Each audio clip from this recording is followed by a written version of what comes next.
is too short to be living with foot, knee, or back pain. When all four arches in your feet are supported, the results can be amazing. Go to goodfeet.com to make your appointment today. Feeling the heat this summer? Cool down with this hot offer from Family Fare. Right now, pick up 2 icy cold 28-ounce Gatorades and get one free. Whether you're battling the sun at the work site, working out, or working on your tan, stay fueled and hydrated with Gatorade from Family Fare. You'll find lots of flavors to choose from in summer's best deal. So stock up on your favorite Gatorades today and all summer long at Family Fare. Buy 2 Gatorades, get one free is only for a limited time. So rush to your nearest Family Fare now. Family Fare, first in thirst. Adam Golden Studio with my man Patrick Day from the Aluminum Company of North Carolina. When I say everything for the exterior of your home, I mean it. So tell me everything that you have for the exterior of my home. There's so many things I can't even remember the entire list. You know, Good luck.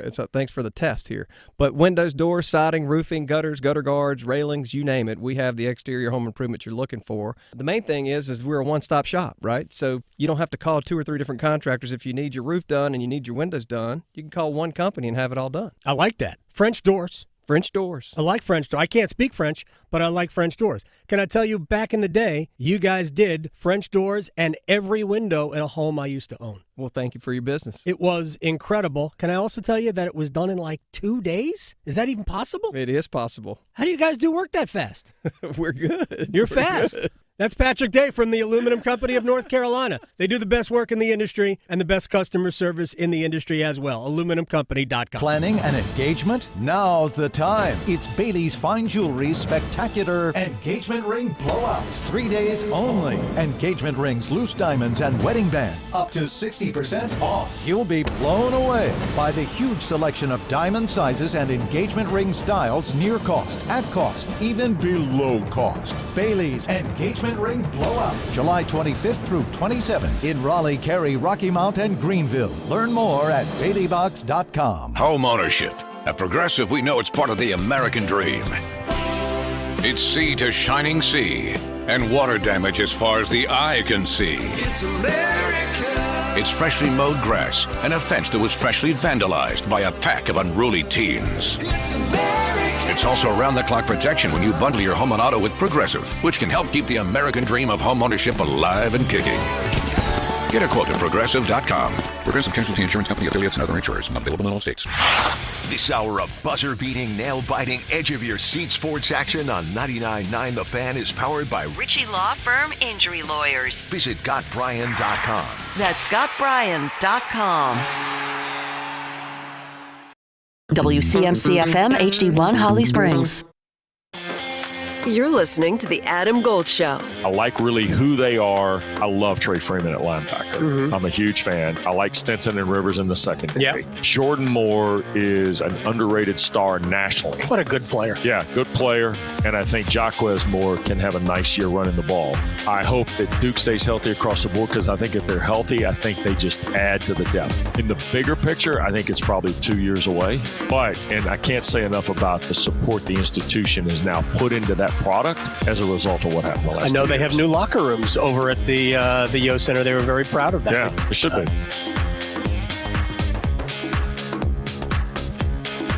Hi, it's Adam Gold.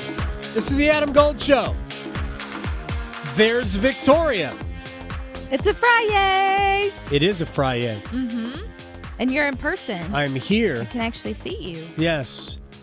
I have been in the studio. This is the second time in the last 6 shows I know. that I have been here. No, it's longer, right? I have no idea. It's long. Yeah, I don't know. I really don't know. No, it's all a blur. More of the last 6. I was out Wednesday, Thursday, Friday of last week, traveling sort of, and then came back here Tuesday. Charlotte for 2 days for ACC football now. I have no idea. How are you? I'm good. All right. And then I'm going to be going to Chicago here in a couple weeks. Exactly. Exactly. You're going to see how many Cubs games are you taking in? I mean, probably 2. I think it's 2. We're out. What? Like, I'm excited, but man, I wish there was something to like fight for. Could be worse. You could be a White Sox fan. Oh, that would be worse. I did not realize this because there have been so many other things going on. The only real baseball story I have been keeping up on is, the Mets dominating the Yankees, and last night they beat the Braves. It's Subway Series. been pretty good. Yeah. Mets actually only a half game out of the first wild card spot. Okay. So, yeah, they played good baseball. Yeah. Now it's narrow. There's certainly no guarantees, and the Mets could turn into pumpkins tomorrow night or tonight, and nobody would be that surprised. I did not realize that the White Sox are historically bad.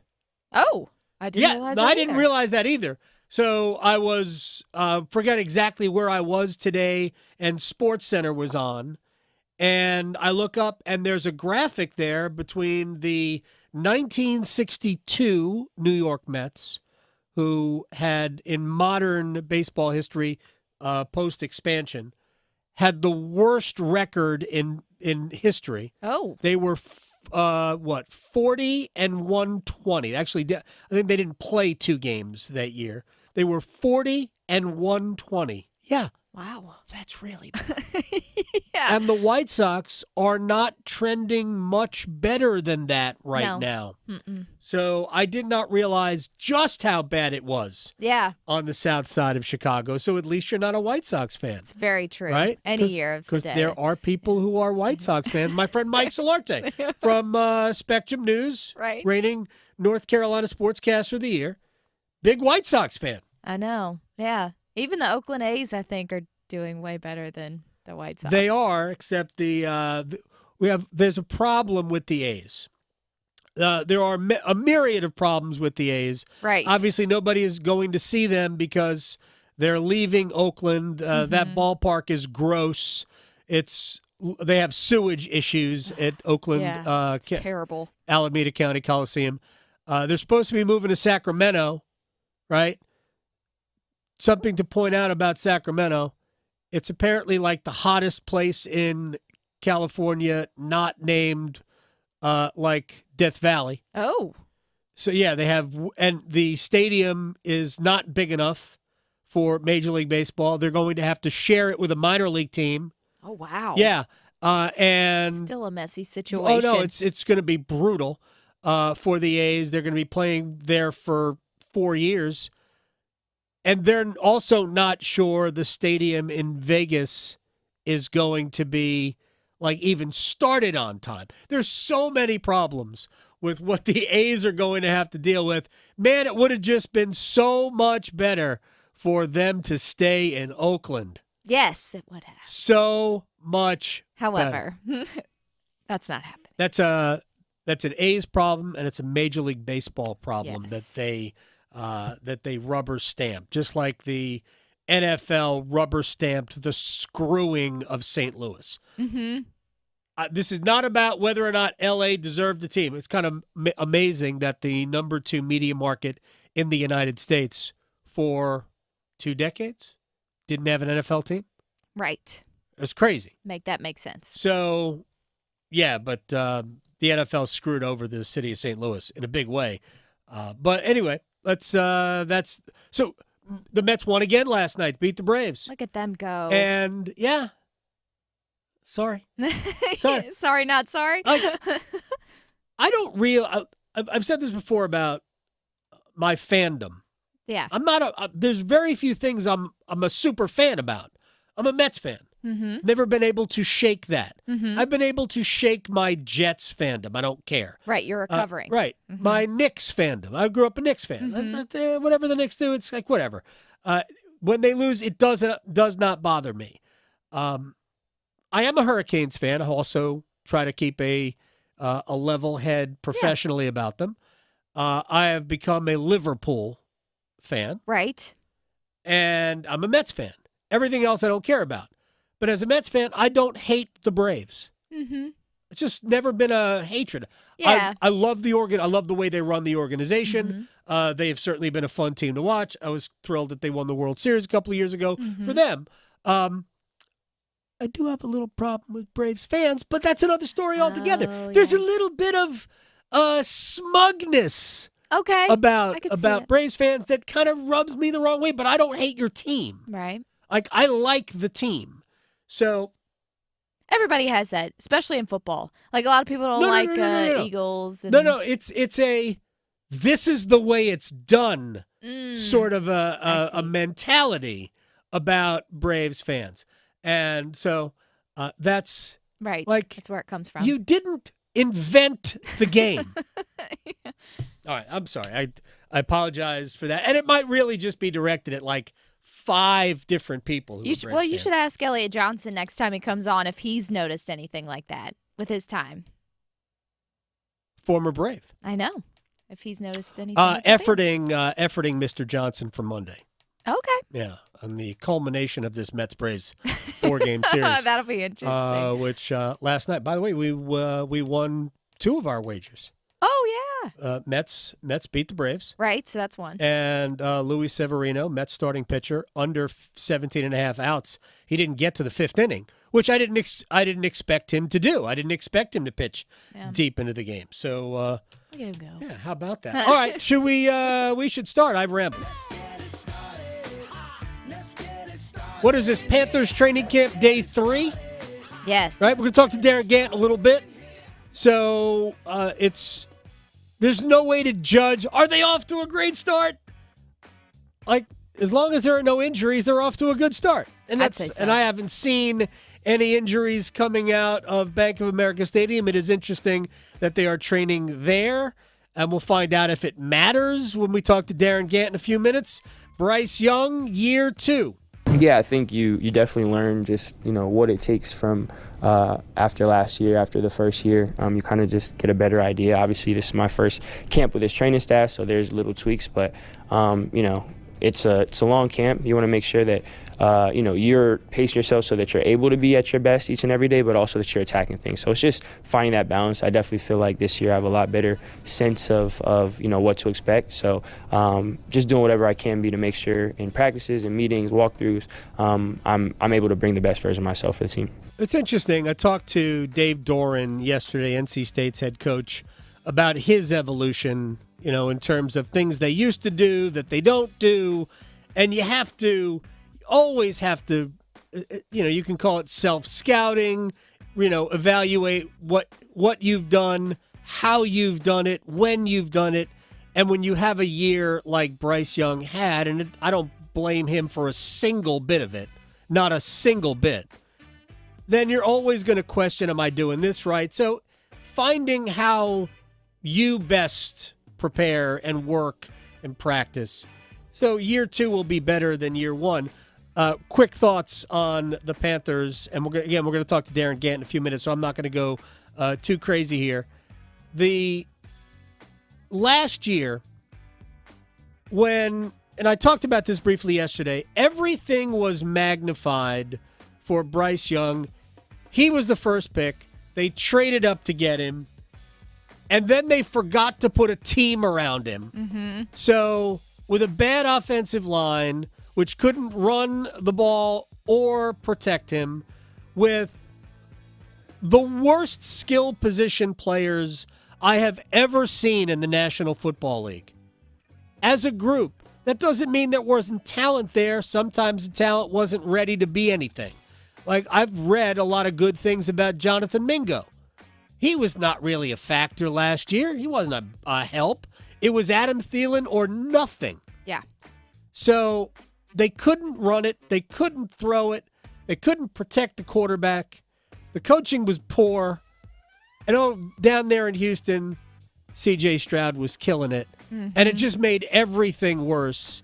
It was like the, if you ever have a little cut in your lip, right? And then you eat salad and you get the salad. It's like, oh, man, that's bad. It's bad enough we're eating salad. Juice. Yeah, exactly. So I don't judge Bryce Young on a thing from last year. I am absolutely confident that he will be an outstanding quarterback. He's too smart. He's got too much ability. He's too accurate a thrower. He'll be fine. And he still seems eager, so there's that. I mean, he's going to be. I mean, it's only year 2. He's not completely beaten down by it yet. Give it year 3. Yeah. We'll see how Dave Tepper can screw it. Don't talk I'm just about kidding. Ghosts. I'm just kidding. Yeah. I'm just kidding about Dave Tepper. I'm willing to, like I said this, we were talking about it, last couple of days. I'm absolutely willing to just say about Dave Tepper, all right, all that was a learning experience. Let's go. Let's start fresh. Mm-hmm. Let's do it. Hope so. Maybe Dave Canales has given him some optimistic bully ways of starting fresh. Hopefully. And getting out.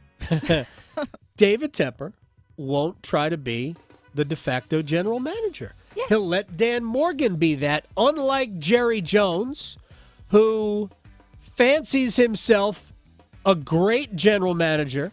He has been the GM basically since he took over. When he brought the team from, trying to remember who the owners were. Never mind who they are. When he bought the team back in the early 90s, Jimmy Johnson was the head coach, and Jimmy really was the GM at that point. And then Jerry wasn't happy about that, and he got rid of Jimmy.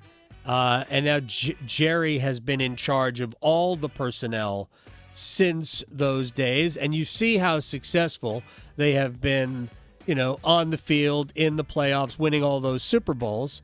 And he's very happy that he's the GM. Mm-hmm. And the fact that the Dallas Cowboys have had just two in the Dallas Cowboys history. And here is Jerry Jones on his roster.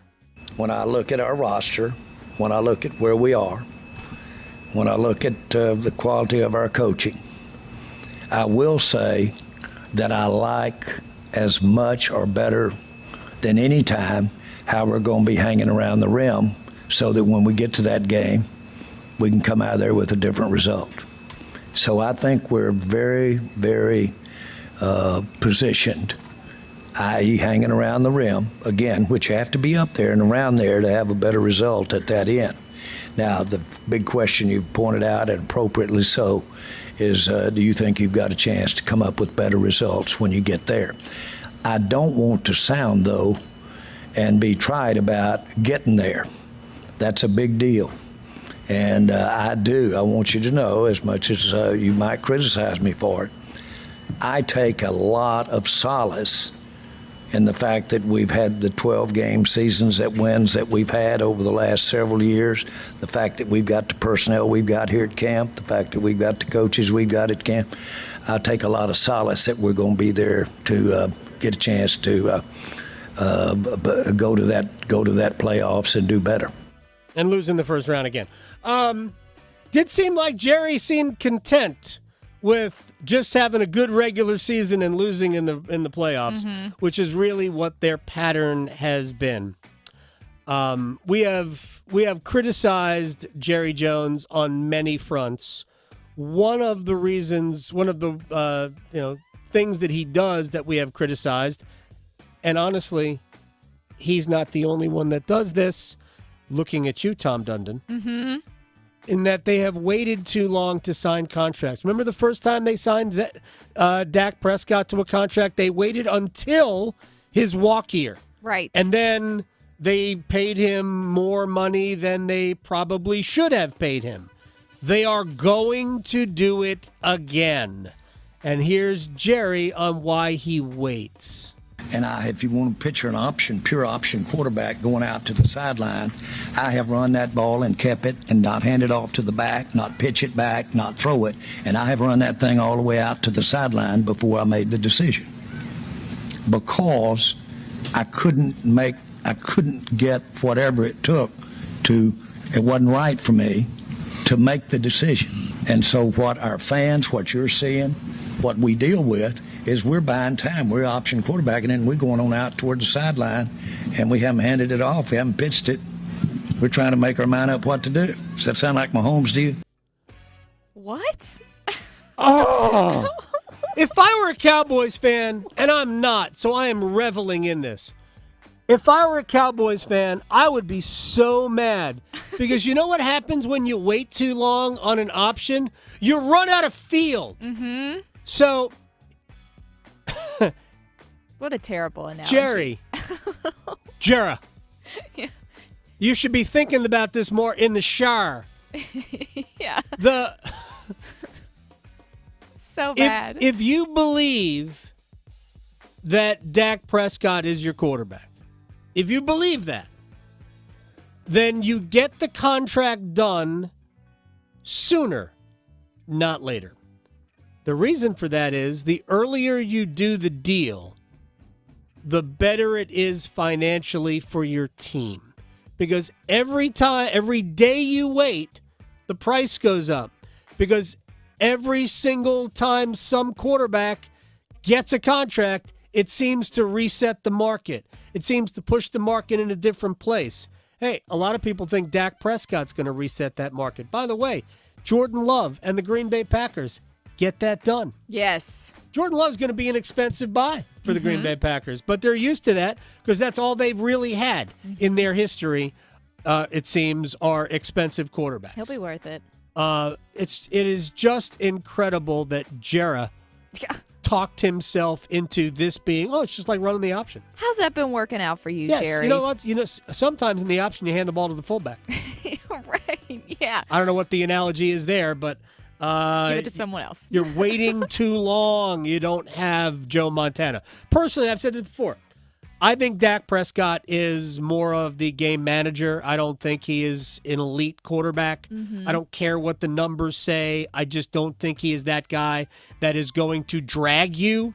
So I am not paying him $60 million or 50 some odd $million unless it's a similar contract to the one that Trevor Lawrence signed, which is very team friendly and very voidable down the road. Because I realize it's 2 days or 3 days of training camp, the reports coming out of Jacksonville ain't good about Trevor Lawrence. I just think Dak is a good quarterback. Essentially, in some ways, Kirk Cousins. And Kirk Cousins is what he is. You can win with that quarterback. I don't think you're going to win because of that quarterback. And I would really hesitate to pay that quarterback, way too much. Game-changing money into, like, market-changing money. Like Daniel Jones money. That was bad. Anyway, Dak Prescott, he knows it's the last year of his deal. He ain't sweating it. I love this game. They're paying me well for this season, so to get paid to play this game is great. Once again, I've said it before.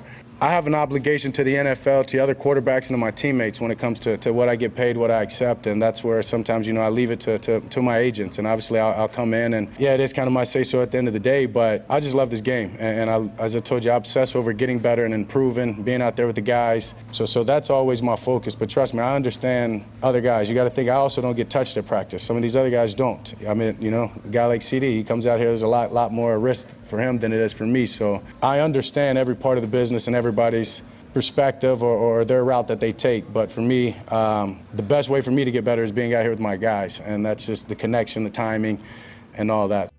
And he is under contract for one more year, as is CD Lamb. And CD Lamb is holding out for Justin Jefferson money. And whatever, that's fine. Go get it. Go get your money. If I were an NFL player, I would want every single cent I could get. The interesting thing that Prescott said there was how he owes it to the league and the other players. I don't know if you owe it to the agents, but you owe it to the other players to not take a below-market deal. Whatever the market is for Dak Prescott, I'm just saying I don't think he is to the point where I would pay him top of the market money. My saying has always been you don't pay good players great player money. When you do that, you lose. In the long run, you lose. But I do think it's interesting that he said it that way. They need CD Lamb. Prescott also, hey, if it doesn't work out with Dallas, somebody is likely to come along and get him. I want to be here, but when you look up, all the great quarterbacks I watched played for other teams. So my point in saying that is that's not something to fear. That may be a reality for me one day, may not be my decision. So that's the freedom that I have is be where your feet are, make the most of it, be confident in yourself, make your team better. I love my teammates. I love that locker room. I love everything about being out here in Oxnard and being a Dallas Cowboy. So that's what allows me to be free and focused and understand that when time comes, who knows what comes. As I said, I've been through a lot of adversity personally that It's about, being thankful for where you are, hugging and loving on your loved ones, and taking it one day at a time. Yeah, Peyton Manning played for the Broncos. Tom Brady played for the Buccaneers. Brett Favre. Brett Favre played for the Jets and then the Vikings. Joe Montana played for the Kansas City Chiefs. Yeah. Unfortunately, Cam Newton had to play for other teams. Unfortunately, he was finished by the time we got to that point. Right. But yeah, I mean, you don't see it. You see it more in football than you see it in other sports at the quarterback position, in terms of key positions. But you don't. I mean, it's not uncommon where guys change teams, and I could absolutely see Dak Prescott getting overpaid by another team. All right, let's take a break. Darin Gantt, Panthers.com, is going to join us when we come back. We will ask the old guy about training camp in Charlotte. We'll ask about J.C. Horn. We talked about how Horn showed some self-awareness by recognizing that it's time to play. Not just play well, but just play. And we'll talk about Bryce Young as well with Darin Gantt next. Raleigh to Boone, Charlotte to Chapel Hill. Your Carolina is covered. Adam Gold on the North Carolina Sports Network. Are you ready? From 54, snap and hold are good. Kick is on the way, plenty of leg, and it is good! Over the middle it goes, and he's got Puka Nacua to the 30, to the 20. No one's going to catch him. Back to throw. Crosby off the edge, and he's got him back at the 23! Tua back to throw. Deep, down the numbers on the left, and the Cheetahs got it! Touchdown! The NFL kicks off August 1st on 99.9 The Fan, the Triangle Sports leader. Paid for by government. Did you hear? A secret hoard of 1904 $20 Gold Liberty coins have been found. These gorgeous 1904p gold coins are as bright and shiny as the day they were struck, and less than 500 of these gold coins are available. Coin experts are calling this secret U.S. gold coin discovery a once-in-a-lifetime opportunity, and you can own a piece of the hoard. When you call, you are guaranteed a 1904 Gold Liberty struck at the iconic Philadelphia Mint. With limited availability, you must call now. These 1904 dated gold coins are still in uncirculated condition with brilliant luster. That is 120 years of history you can hold in your hand. To learn more, call 1-800-895-7664. Call now and you'll receive a free bonus, a $75 value free with every order. Call 1-800-895-7664 now to secure your 1904p $20 Gold Liberty coins before they sell out. That's 1-800-895-7664. This is the story of the one. As a maintenance engineer, he hears things differently. To the untrained ear, everything on his shop floor might sound fine, but he can hear gears grinding or a belt slipping. So he steps in to fix the problem at hand before it gets out of hand. And he knows Grainger's got the right product he needs to get the job done, which is music to his ears. Call, click Grainger.com, or just stop by. Grainger, for the ones who get it done. This is Monster Jam. Witness big air, two-wheel skills, backflips, and all-out racing. It's the only place to see the world's best drivers tear up the dirt in your favorite Monster Jam trucks, like Gravedigger, El Toro Loco, Megalodon, and more. It's big-time fun for the whole family. Monster Jam, as big as it gets. Coming to PNC Arena this weekend. Brought to you by BKT Tires and Great Clips. Visit monsterjam.com today. Picture this, the perfect summer barbecue. No stress, no responsibilities, just all your friends, burgers sizzling, hot dogs cooking, Pepsi Zero Sugar fizzing, and a backyard of very, very happy people. Oh yeah, we could get used to this. Very, very used to this. Grilling, better with Pepsi. For a limited time, get 2 20-ounce Pepsis for only $4.25 at Refuel. So hurry in and enjoy an ice-cold Pepsi today. Tim Donnelly here from my friends at Zero Res. And if you're like me, you love to DIY, right? Do it yourself, save the money. I can tell you from experience, they Zero Resified my house, and you can't get it this clean by yourself with the carpet soaking machines or anything else you can rent. Go ahead, give them a call now, 919-995-0000, and ask for the Station Special. That's the 99.9 The Fan Special. Get 3 rooms Zero Resified starting at just $109 and get a free hallway done on top of that. The smarter way to clean your floors. It's time to make the swap. Swiffer Power Mop. Introducing the new Swiffer Power Mop, the all-in-one tool that gives you a mop and bucket clean in half the time. The solution's built right in, so no heavy bucket, and the pad has hundreds of scrubbing strips to get deep into grout. Don't mop harder, mop smarter. Swiffer Power Mop.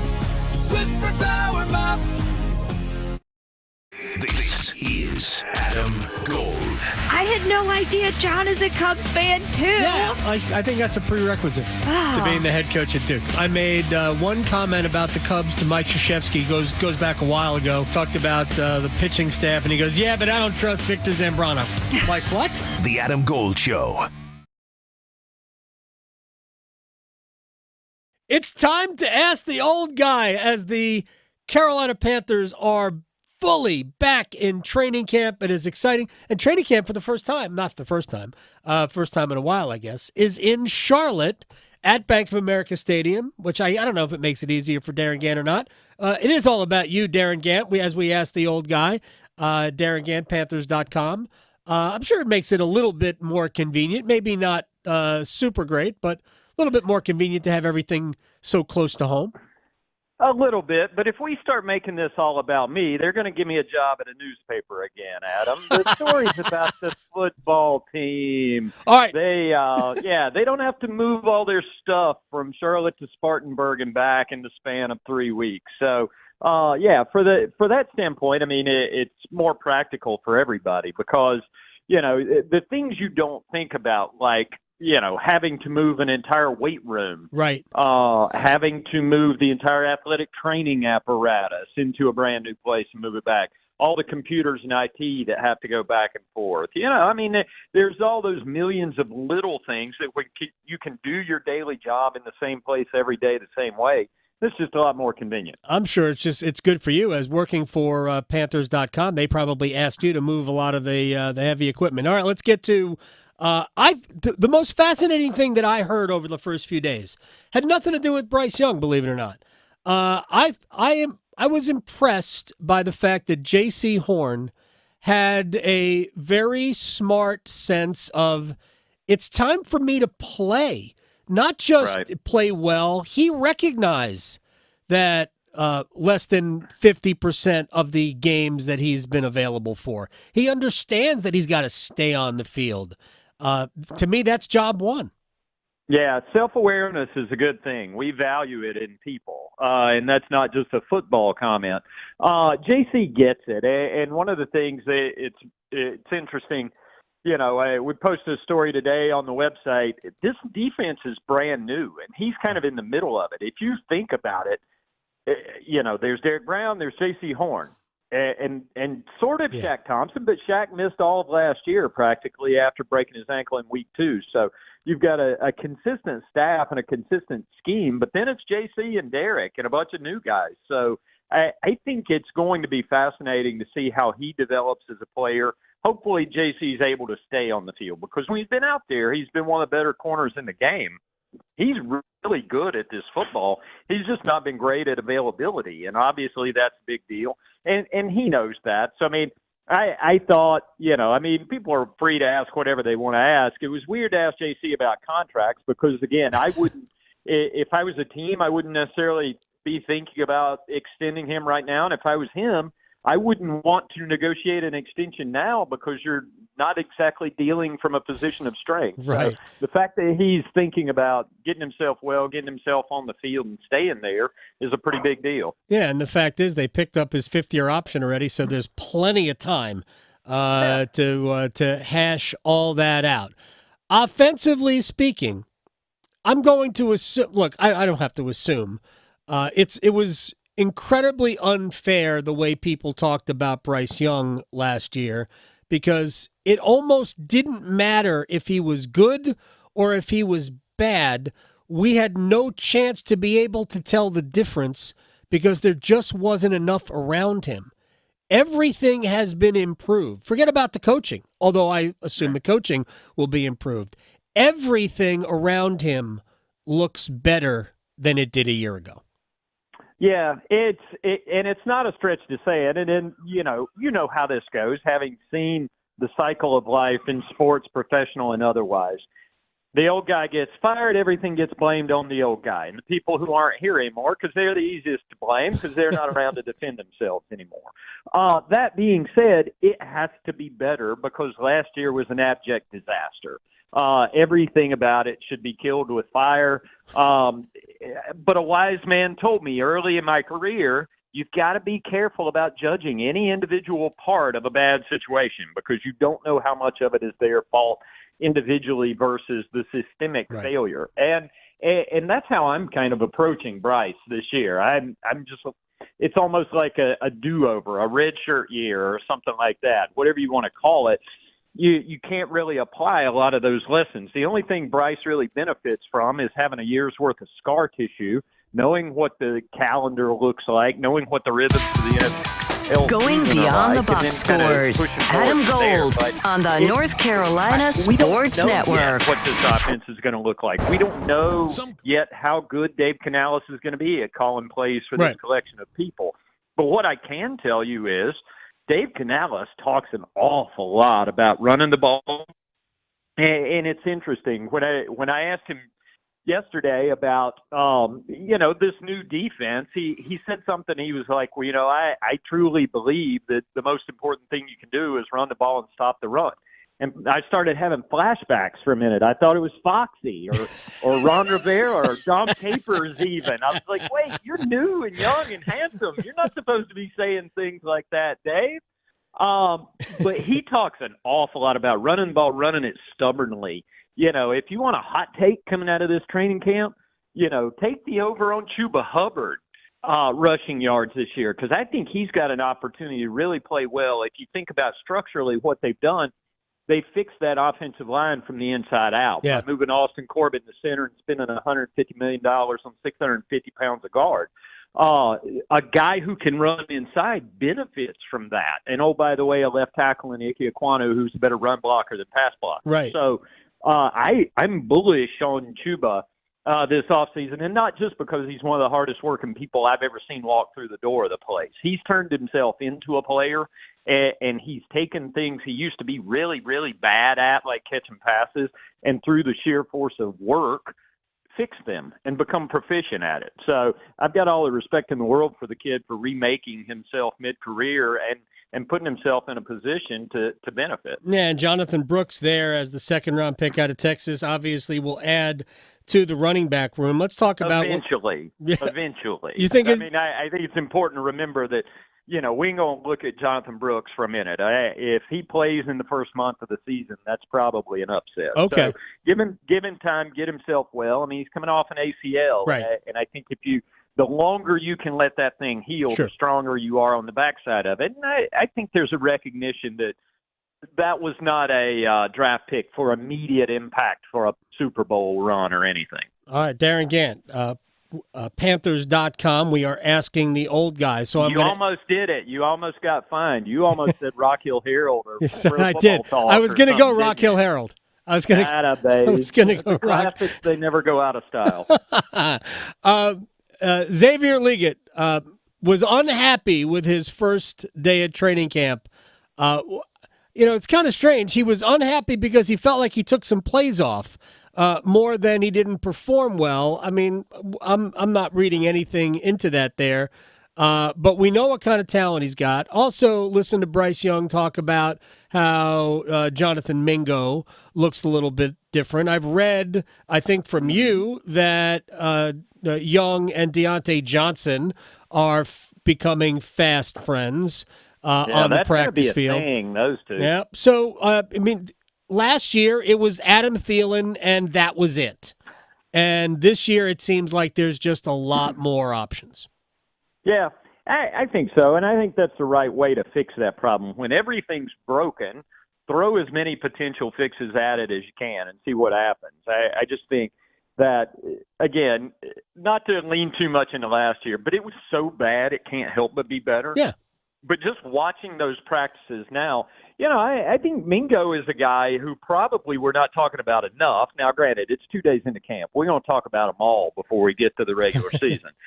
But Mingo is a guy who got a lot of reps in the spring because Deontay Johnson's going to be he's pretty good. He knows how to get open, and that there weren't enough of those last year here. But while Deontay was out working out on his own at his home base, Mingo was here running around with the ones, taking his reps. So he's looked a lot sharper. I think Mingo was the guy who just hit the wall. In the absence of decent options last year, that kid was taking every rep in practice from the minute he walked in the door, and he looked worn out by the end of the year. He looked like he didn't have a thing left. So seeing him this spring, he's a guy who could potentially benefit. And let's be honest. I mean, Deontay Johnson's here on kind of a mercenary one-year contract. Yeah. He's trying to maximize his value so he can be a free agent in a year. Adam Thielen's almost as old as me and you. You never know how. Well, that's not even remotely true. He's probably. Well, he's more than half our age, but still, the point stands. He's not going to be a long-term answer. So I think when you look at these practices in the summer and see Mingo, that's probably the future of the offense right there. So I'm kind of curious to watch those guys and how they grow. The interesting thing about Thielen, and yes, he is more than half of my age, but not significantly so. The math is hard, and I prefer we not do it right now on this particular topic. Yeah, I'm having a lot of math conversations today, as it turns out. So, to me, he was like a tight end last year, right? He was that underneath between. He caught some stuff on the edges, but a lot of it was underneath. He was the hot read for Bryce Young, the security blanket, really acting as what a great tight end would be like for a young quarterback, like a Greg Olsen for a young Cam Newton, even Jeremy Shockey, right? Yep. So this is, to me, now it's perfect because as you get more options on the outside and you get more speed options, Thielen can be easily used as that safety valve, that security blanket. And then you've got working in the other tight ends. Look, I don't know how good the offense is going to be. It'll be better.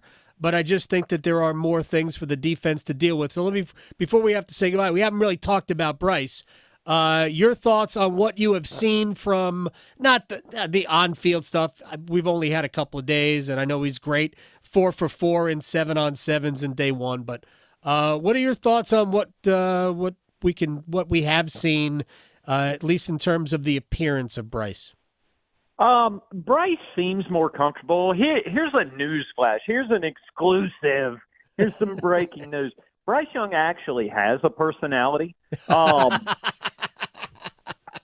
I've seen it with my own two eyes. Right. He looks a lot more comfortable in his own skin this year. I mean, he was kind of a quiet guy walking in the door, and we all knew that. I mean, you could tell that when he was at Alabama. But then after being under siege for 6 months, if he looked shell-shocked last year, there's a good reason for that. Yeah. So I don't particularly hold anything last year against him in a lot of ways, but he's kind of walked in the door this year. He's a little more self-possessed. He's a little more, kind of aware of the system. And I think as he just gets more and more comfortable, all the things that are true. This is no lie, and I don't know if this is breaking news, but this is a little teaser for you.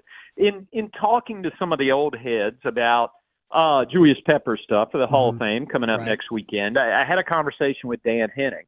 And Dan Henning, the old offensive coordinator, whom I hold in great esteem, was talking about Bryce. He still follows the game and is familiar with all the people in it. And he was like, Vince Lombardi used to talk about wanting his quarterback to make more plays for his team in the fourth quarter than for the other team, and he found that guy in Bart Starr. And he said, Bryce can be that kind of quarterback, play with a good defense, play with a good run game, take care of the ball. Bart Starr was a 17th-round pick, and by the way, happens to be in the Pro Football Hall of Fame.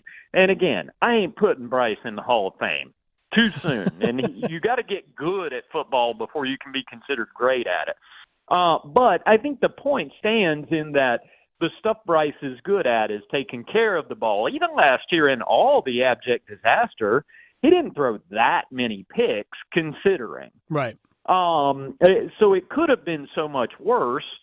And it wasn't necessarily. So if Bryce takes care of the ball, if Bryce spreads it around to more targets, and most importantly, if Bryce turns around and hands it off 250 or 300 times this year, I think he's in a position to be better. We'll see how much better, and we'll see whether that actually turns into good. All right, next time we talk, Darin Gantt, because you mentioned the Hall of Fame and Julius Peppers going in. Next time we talk, we will have a conversation about potentially Cam Newton being a Pro Football Hall of Famer. Is that fair? That's fair. Build in an extra long segment. I know. I think I could talk about that all day long. I know you can. I have thoughts. I have already forecast that out. I have not warned people, but told people that you are very bullish on that possibility, and we'll have that conversation next time. It's like an after-school special in a very special episode. Darin Gantt says.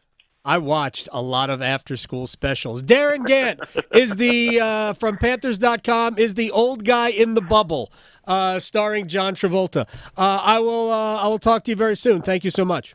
You got it. Anytime. All right, we're gonna do one-timers when we come back. If you're, I don't know, if people are sitting at home or you have the ability to watch TV, I know opening ceremonies are actually going on. Yeah. Right? I'm not sure what NBC is going to show now because they're going to show it entirely in prime time. But it's supposed to be spectacular. They're all doing it on the, I guess it's the Seine on the river. They're all going to be in boats. All the athletes are going to be in boats. Huh. Should be fascinating. That would be fun. You know, Peyton Manning is part of the coverage of this. Yes. He is hosting it. It's essentially a parade. I'm not a parade person. Right. Are you an Olympics person? Oh, big time. What do you like to watch? What events, things that you would never watch otherwise, but you dig during the Olympics? The summer one specifically. Well, but see, Well, yeah, I would watch. so. I would watch the swimming anytime. So swimming's my go-to. But now, so like breakdancing now is an Olympic sport. I might miss that, but that's fine. Yeah, I'll probably miss it, but I'll give it a try. Maybe I don't know. We'll see. Yeah, no. Rugby sevens. Okay. Water polo.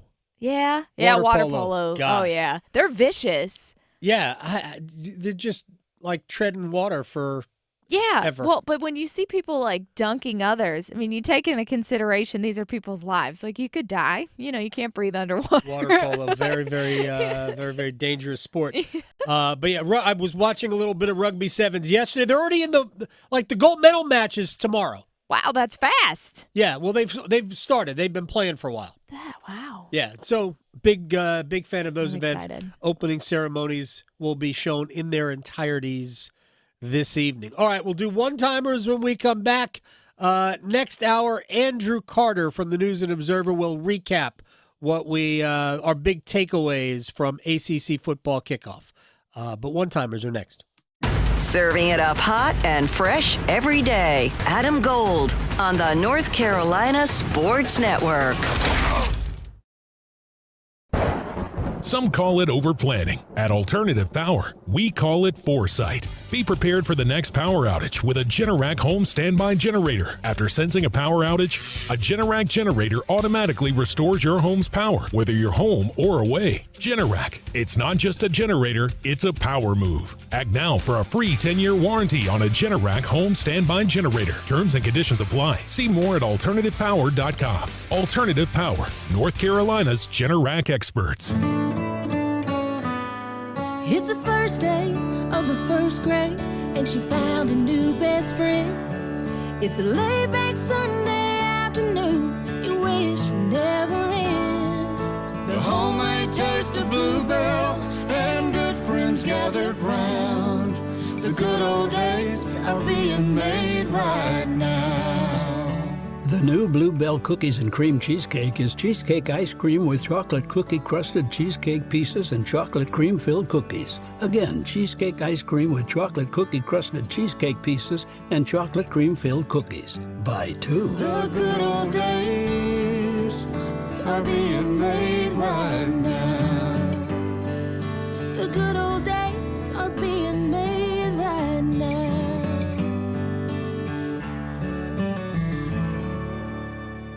Are you taking taking care of someone on Medicare? Navigating Medicare can be overwhelming. You're not alone. The NC Department of Insurance SHIP program can help you figure out what steps to take and when. SHIP counselors can answer your questions. Visit ncship.com or call toll-free at 855-408-1212. SHIP provides free, unbiased help in all 100 counties. Project supported by grants from the Administration for Community Living. Contents do not necessarily represent official views of, nor an endorsement by ACL, HHS, or the U.S. government. Everyone goes through tough times, and everyone can get through them, as long as they don't have to do it alone. Dial 988 if you need someone to talk to.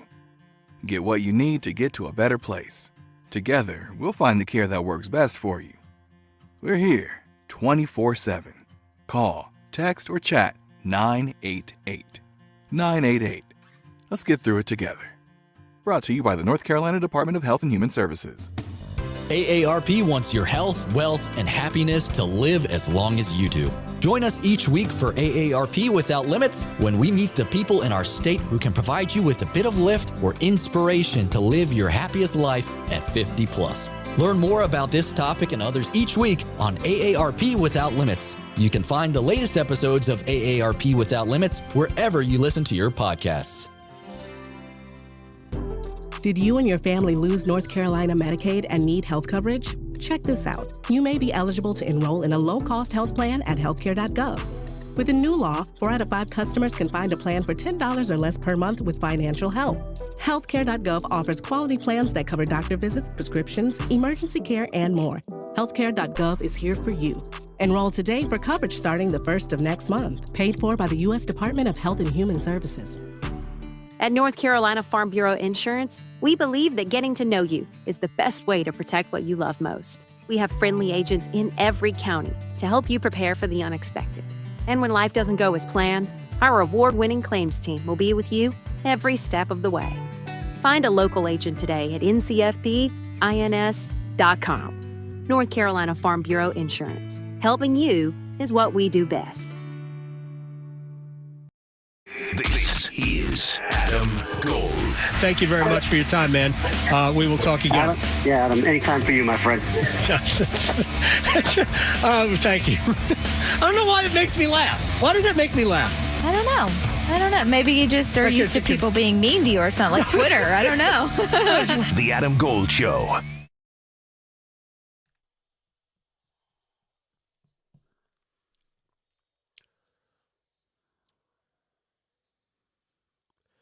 It's the Adam Gold Show. I'm Adam Gold. Victoria producing the program. Andrew Carter of the News and Observer next hour will recap our big takeaways from ACC football kickoff. The defiant Jim Phillips from day one.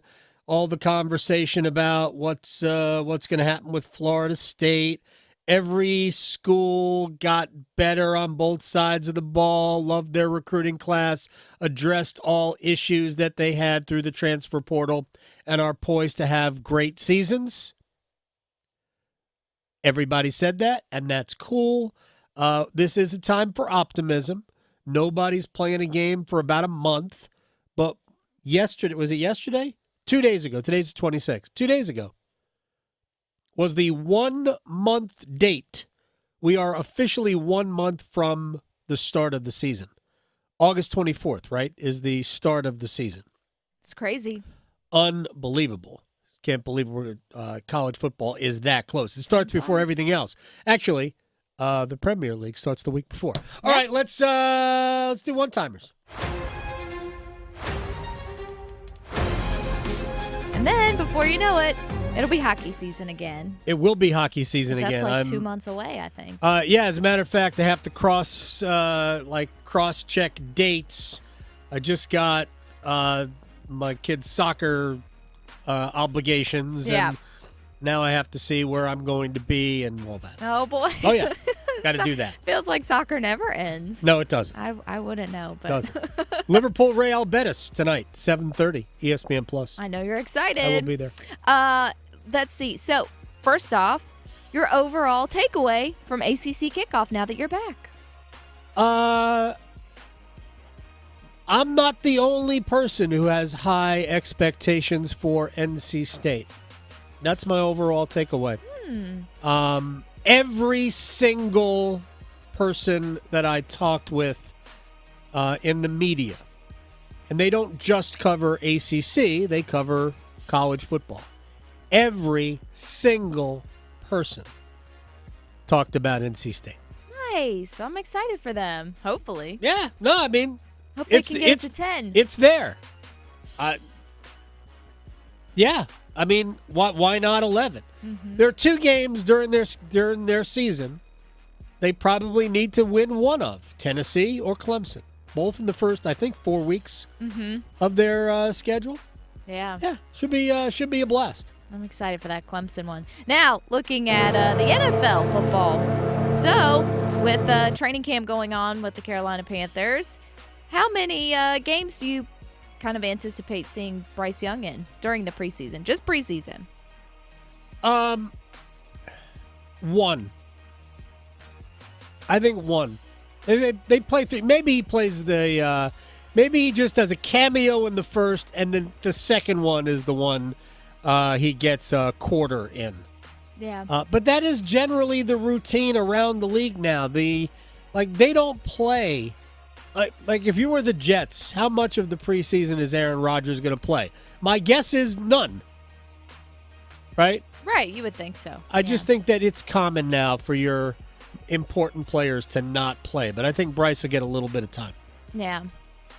All right, and also staying on the field, but a different team, different quarterback. The 49ers, they have to make a big decision with Brock Purdy. Are they going to extend him for $325 million or keep more of their core together? What do you think they should do in this situation? That is maybe the most fascinating contract of all the contracts. Part of me thinks that Kyle Shanahan is going to, I can do that again.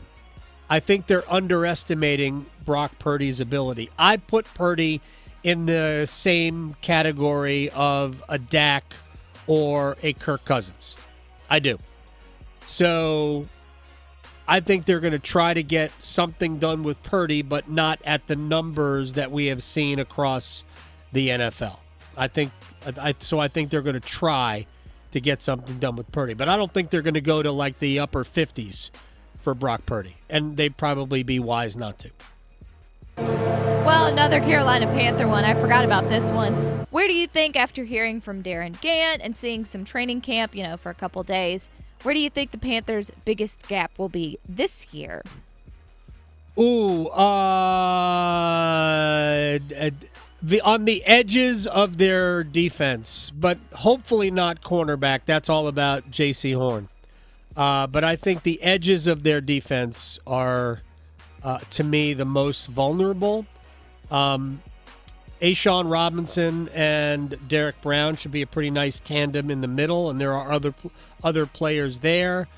But they also need some help at shoring up the other cornerback spot. But I think the edges, we'll see. Jadeveon Clowney's never had a losing season. He's going to have to be a monster for Carolina to keep his streak alive. Seriously, Clowney will have to be a monster. I'm not crazy about that part of their defense. All right, when we come back, we'll talk a little bit about ACC football and the Olympics next. Raleigh to Boone, Charlotte to Chapel Hill. Your Carolina is covered. Adam Gold on the North Carolina Sports Network. Adam Gold here from my friends at FanDuel, America's #1 sports book. And can you believe it? The Mets beat the Braves again last night. The Mets were slight underdogs because nobody buys them. But right now, they're favorites again. And how about Francisco Lindor?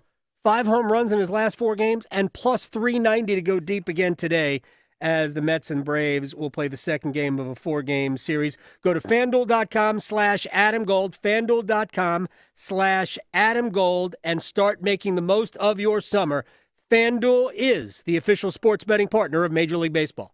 21 or over and present in North Carolina, opt-in required, wager requirements apply. Bonuses awarded as non-withdrawable bonus bets or profit boost tokens. Restrictions apply, including bonus expiration. See terms and conditions at FanDuel.com/sportsbook. Gambling problem? Call 877-718-5543 or visit morethanagame.nc.gov. Move your sports day forward. Do you want to be at a place that's perfectly content, where it wants to be, ready to be a game changer, ready to shake things up? I think that's where I want to be. I want to be in a place where others want to be, not in a place where others don't want to be, and that's the whole problem with what happened yesterday at ACC Media Days. We're not talking about the sports.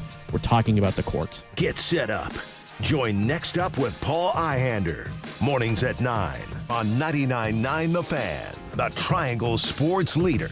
Texting privacy policy and terms and conditions posted at renofy.com/notices. Texting enrolls for recurring automated text marketing messages. Message and data rates may apply. Reply stop, opt out. John, I'm putting my foot down. We can't put off renovating this house any longer. Our kitchen is so small. We need to finish the basement for the kids, and don't even get me started on the bathrooms. Honey, renovating is so expensive. We can't do all those projects. With Renofy, we can. What's Renofy? Renofy loans are a new type of home equity loan only for homeowners doing renovations. We can get up to $500,000 and keep our existing low mortgage rate locked in. With Renofy, we can do everything on our renovation list and we don't have to refinance? That's right. Renofy loans are the only home equity loan that use the after renovation value. Just what we need. How do we get started with Renofy? Just send them a text. Text TRANSFORM to 323232 and see if you qualify for up to $500,000 to renovate your home with Renofy. Unlock the future value of your home right now to get the money you need without refinancing. Text the word TRANSFORM to 323232 to get started today. Text TRANSFORM to 323232. NMLS number 1802847. Not all borrowers or properties qualify. Loan terms apply. Drive into summer with the Honda CR-V and Accord, your fun-to-drive, weekend getaway vehicles. From Honda, the 2024 Kelley Blue Book's KBB.com Best Value brand. So hurry in to the Honda Summer Event. For a limited time, well-qualified buyers can get a 2.9% APR on a 2025 CR-V or 2024 Accord. Contact your local Carolina Honda dealer for a great deal today. See dealer for financing details based on 2024 Consumer Choice Awards from Kelley Blue Book. Visit kbb.com for more information. Hey, North Carolina, I'm Olympic gold medalist Rowdy Gaines. Did you know that the world's second largest global Olympic multi-sport event will be here in 2029? It is not too early to learn more about or even get involved in the World University Games. Lanny went to college and racked up huge debt. A little bit over $100,000. For a degree he couldn't use? Now what? I had a friend that went to my computer career and they talked to me about it. He was done in just months. I did do it online. They even helped him get hired immediately after graduation. One of the things I love about IT is that you can work from anywhere you want. You could become an IT pro in just months with zero experience at My Computer Career. It worked for me and I know it can work for you. It's not rocket science. It's mycomputercareer.edu. This hour of the Triangle Sports Leader is powered by Ritchie Law Firm Injury Lawyers. He scores! What a comeback! Visit GotBryan.com. That's GotBryan.com. WCMC HD1 Holly Springs. Take us with you on radio, web, app, Alexa, and YouTube. 99.9 The Fan, the Triangle Sports Leader.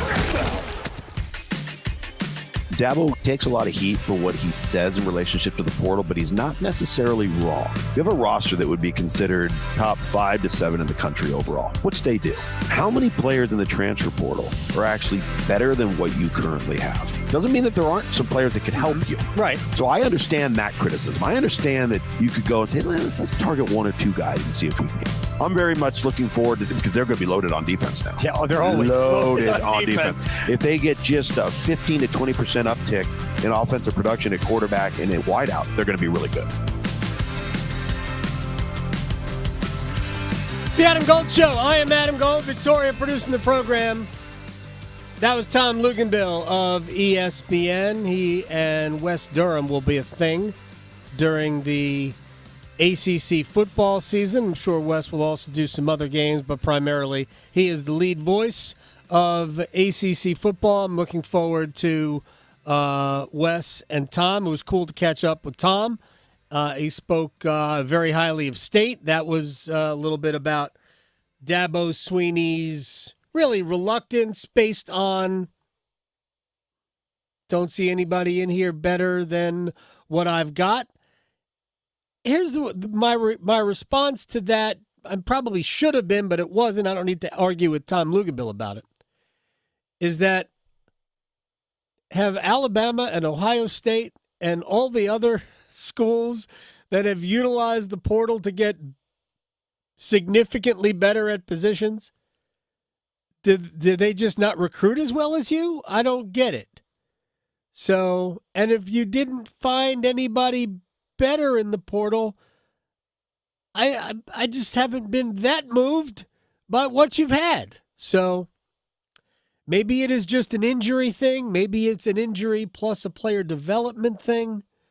But when you are looking at things from an ACC perspective, and how does the league get better?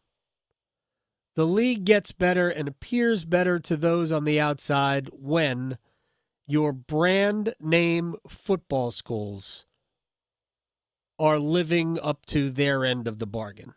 So that means Clemson has to compete at the top of the league, and they have to compete nationally. Florida State has to compete at the top of the league, and they have to compete nationally. And that also means that Miami, and I think Virginia Tech's a football brand. Is Louisville or NC State? I'm not sure that they qualify as national football brands, but they play good football and they're expected to be good. So is SMU expected to be good. So this is a very, very big year for the narrative of the ACC, and those schools all need to have good years. Clemson is chief among them, and they have the most difficult non-conference game in the entire league. They will play Georgia on the first Saturday of the first full weekend of college football. Even though Florida State's got 2 games in week 1, technically that's true. They're calling it all week 1. They are separated by 6 other days, Saturday to Saturday. Clemson, Georgia at noon on the 31st from Atlanta in the AFLAC Football Championship. I have consistently gotten the duck to make noise now. Oh, good. Yeah. Good. He's not defective anymore. Yes, consistently got it. And in fact, I did it in front of Harriet, the corgi. I should have videoed this. Oh, boy. And she was not happy. Not a fan. She first I showed her the duck, and she was like, "Oh, this? I could tear that apart." And then I squeezed it, and it did the Aflac, and then the third Aflac is a scream. Oh, no. And first she cocked her head, Yeah. and she looked like, what is this? And then it screamed, and she backed away and barked. And was done. She not interested. Earl just looked at it and walked away. Is Harriet destructive? She's a destructive dog with toys? Yes. Oh. Yeah, she's a destructive dog with everything. Okay. With her brother. Oh, well, that's not good. Yeah, she's a destructive dog with Earl. That. She doesn't. No, Earl does not appreciate that at all. Anyway, so I don't even know what we're talking about. So let's take 2.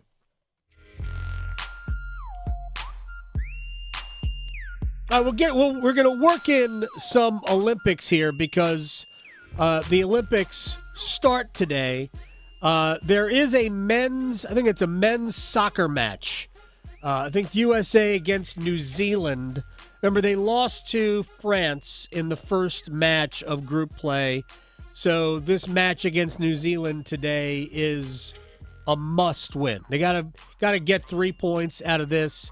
I don't know exactly. It's not today. I think it's tomorrow, or very early in the morning. Rugby, we're just about done with. We're gonna have the gold and bronze medal rugby matches later today. I watched a couple of USA rugby matches yesterday. They won. I forget who they played. Oh, they beat Uruguay in the one that they won, and then they lost to Australia. It was, I believe, in the quarterfinals. But it also shows them having another match.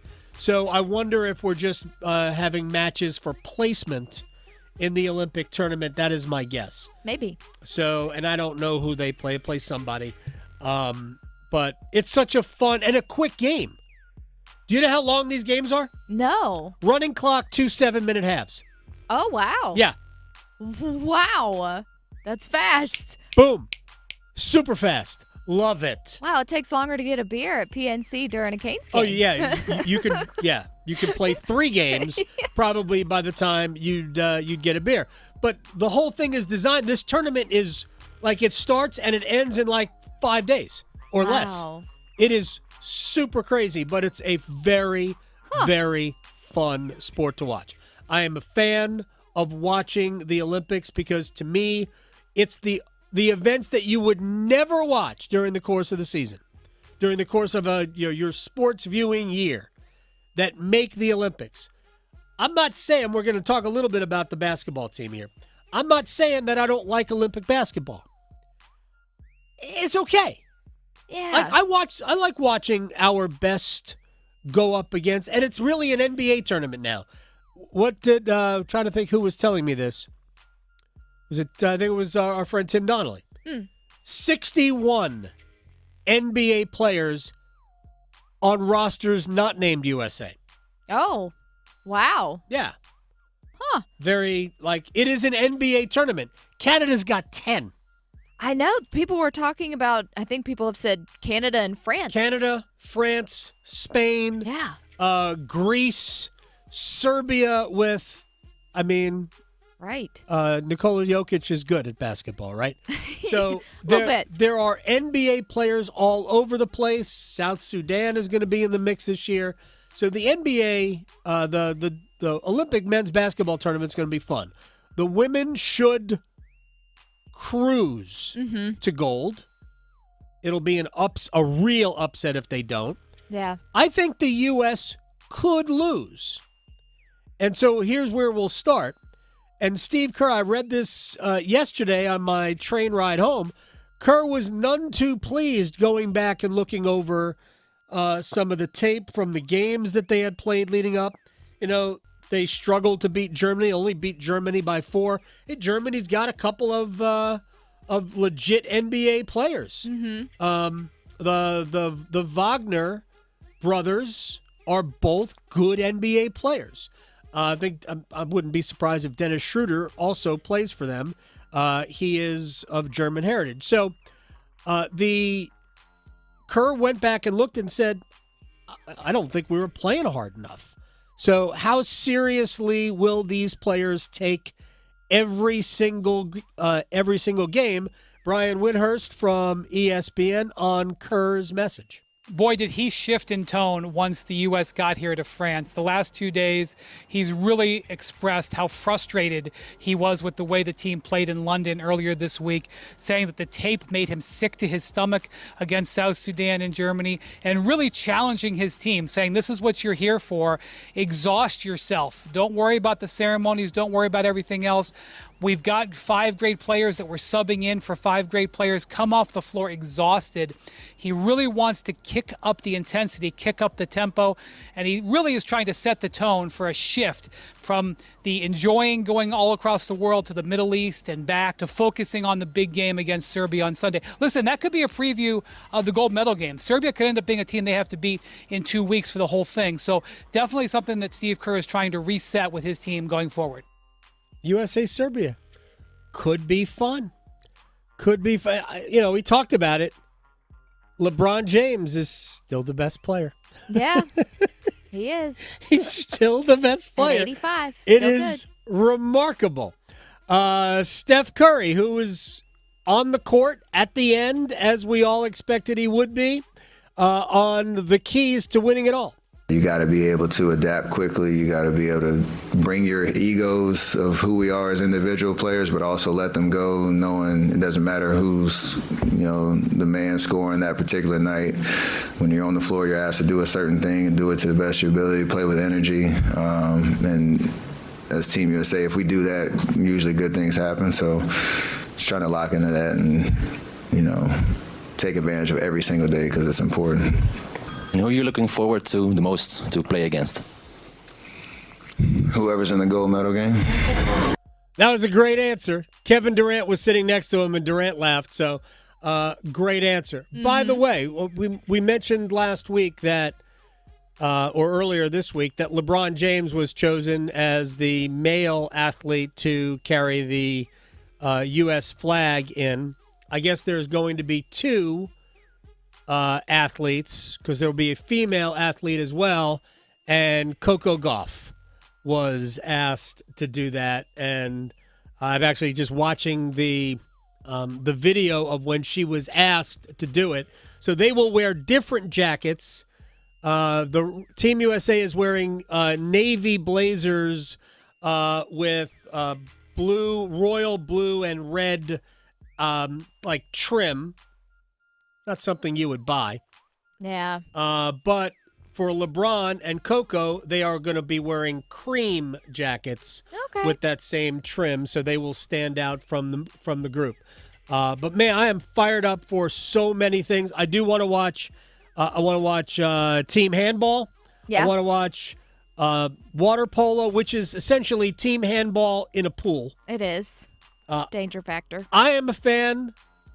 Do you know what equestrian is? Oh, I love watching equestrian. I don't want to see him jump over fences. I do like the cross country. The cross country is very cool. Right. I am a fan of dressage. Oh, okay, yes. It's very fancy, very proper. It is very fancy. You know, Snoop Dogg is part of the coverage. Snoop was also part of the Olympic torch. Yeah, he's going to be carrying relay. a torch. Yeah, or did. But the Snoop is part of the coverage, like on Peacock. Mm-hmm. Do you remember last year him seeing the dressage for the first time? Oh no! This is essentially ballroom dancing for horses. Snoop was blown away by it, and it was the best Snoop ever. Oh, I love this. Yeah, it was phenomenal. So I'll be watching that. I think it starts in a couple of days. I think it might start. Does it start tomorrow? I think it might start actually tomorrow morning. At like super early, like 3:30 in the morning. See, I had to look up some random stuff that's going to be a part of the Summer Olympics because they change it all the time. Did you realize that trampoline was a... Yeah, trampoline's, I think, been part of it. I would watch that one. Yeah. I don't know if I've missed that in the past. Like you mentioned breakdancing. I'm not crazy. I don't care. Right. Like, yes, it is what it is. I don't watch the judo. Right, judo starts. By the way, they're going to give out medals. Mm-hmm. Medals tomorrow. I don't really watch the. I don't know, the wrestling's okay. I'm just not a huge fan of it. I get it. People love it. There is not an Olympic event that I am going to criticize. Yeah. I love all of them. I wish that every Olympic event was the pinnacle of your sport. Mm-hmm. That's kind of my barometer. If it's not, then probably shouldn't be in. Mm-hmm. Which we would have to talk about basketball. Golf shouldn't be in the Olympics. Tennis shouldn't be in the Olympics. Yeah. Flag football. Flag football's in, right? Yeah. Oh, that's fine. I got no problem with flag football being in the Olympics. Archery, it's impressive. They can, absolutely. I like to watch that. We have archery. We have shooting. We have like the track and field is obviously that, and the swimming are the two signature events along with gymnastics. Canoeing, that got me last Summer Olympics. That got me. It was Canoeing. Good. Rowing. Yes. Kayaking. Yep. I am all of that in my veins. Yeah, I want all of it. Those close finishes. Oh man. So yeah, I'm fired up for it. I'll watch all of it. But if I had a Viking ship, I would want all of them on it. It's like I'm more of a Winter Olympics than a Summer Olympics guy. Me too. Right. Bobsled. The sliding events in the Olympics, in the Winter Games, downhill skiing in the winter. I like cross country skiing. Yeah. I like biathlon. I think, and I'll use this joke again in 2 years. I believe that the athletes should be allowed to use the rifle. They're not really shooting guns. Use the guns on each other. Right, little Nerf guns. That would be great. Yeah, just hit smack you in the back of the head with like a ball. Right. Just a ball. Yeah. Right. Get a little too close, boop. We'll get back to ACC Media Days with Andrew Carter of the News and Observer in just a couple of minutes. We'll talk about our big takeaways from the week and the ridiculousness of searching for the next Paul Feinbaum. Next. Going beyond the box scores. Adam Gold on the North Carolina Sports Network. Sunday nights will be a blast with Major League Baseball. The 3-2 is hit in the air left field. That one way back, and you can't forget it. Every long ball, every called strike three, every walk-off will be heard here. Fly ball, center field, deep and gone. Sunday Night Baseball on 99.9 The Fan is presented by Newcomb & Company, Mountain Dew, and by Buffalo Brothers. Hey, it's Adam Gold from my friend Gordon Miller, Miller Lending, Kildare Farm Road in Cary, with a reminder, closing costs are nasty. They're like a boil on your skin. You don't have to pay them. You don't have to have a boil. There are ways to get rid of those. There are ways to get rid of closing costs. Don't pay them. Go to Miller Lending, because Gordon Miller invented the no closing cost mortgage back in 1987, brought it to the Triangle 9 years later. I met him in 1999. I have never paid closing costs since I have met Gordon Miller because, well, I don't have to. I've saved about $50,000 in closing costs. I've had 11 mortgages with Miller Lending. MillerLending.com, great website, helpful, videos, the people are amazing, and you'll save thousands, plus have the freedom to refinance free of charge when the rates come down. And oh, by the way, they have, as Gordon predicted about 6 months ago, rates are lower now than they were then. They will be lower still even further because the Fed's going to drop interest rates. That will eventually impact the mortgage rates as well. Miller Lending, NMLS ID 250-2146. Are you looking for the perfect gift for that special someone or even yourself? Look no further. Fox & Bailey is your destination for fine watches, men's jewelry, and distinct gifts. Now an authorized retailer of Omega watches, come see these incredible timepieces and enjoy a bourbon while shopping the largest selection of watches in the Triangle. Visit the Fox & Bailey Watch Shop today at Bailey's Fine Jewelry's Village District location. Voted the best place to buy a watch. Batter up! Theater Raleigh presents Bull Durham, a new musical playing Duke University's Reynolds Industries Theater in Durham, September 10th through the 22nd. Based on the classic movie, the film's original screenwriter Ron Shelton has adapted the story for the musical, so you can follow Crash Davis's Durham Bulls story and his romantic love triangle in a new genre. The perfect blend of comedy, drama, and steamy romance. Get your tickets for Bull Durham, a new musical, today. Details and ticket info at theaterraleigh.com. Get in zone, AutoZone. Welcome to AutoZone. What are you working on today? Brakes? We can save you 15% on that. We have OE quality Duralast brake pads and rotors in stock, ready for pickup or delivery. We also have calipers, brake fluid, tools, and anything else you'll need to do the job right. When you get Duralast pads and rotors together, you'll save 15%. It's just part of what makes us America's #1 brakes destination. Get in zone, AutoZone. What's that sound? That's the sound of Downy Unstoppable scent beads going into your washing machine and giving your clothes freshness that lasts all day long. There it is again. It's like music to your ears, or more like music to your nose. That freshness is irresistible. Let's get a Downy Unstoppables bottle shake. And now a sniff solo. Nice. With Downy Unstoppables, you just toss, wash, wow, for all-day freshness. Hey, Katie. Hi. Let's embark on a performance calibration initiative synthesizing qualitative and quantitative metrics for this past fiscal year. If Heineken Silver was corporate jargon, it would have all the info you need. None of the annoying gibberish. What I was trying to say is, you crushed it last year, Katie. Lady, you are getting a big, fat bonus.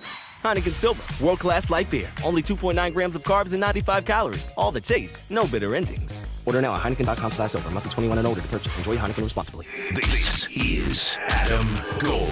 He said he could talk about his golf game. He did say it wasn't great, and I said, hey, no judgment here. I'm a drive shacker and a putt-putter myself. None of us are good. Even those of us that are good yeah. aren't really good. Right, yeah. We're just not. Yeah. The Adam Gold Show.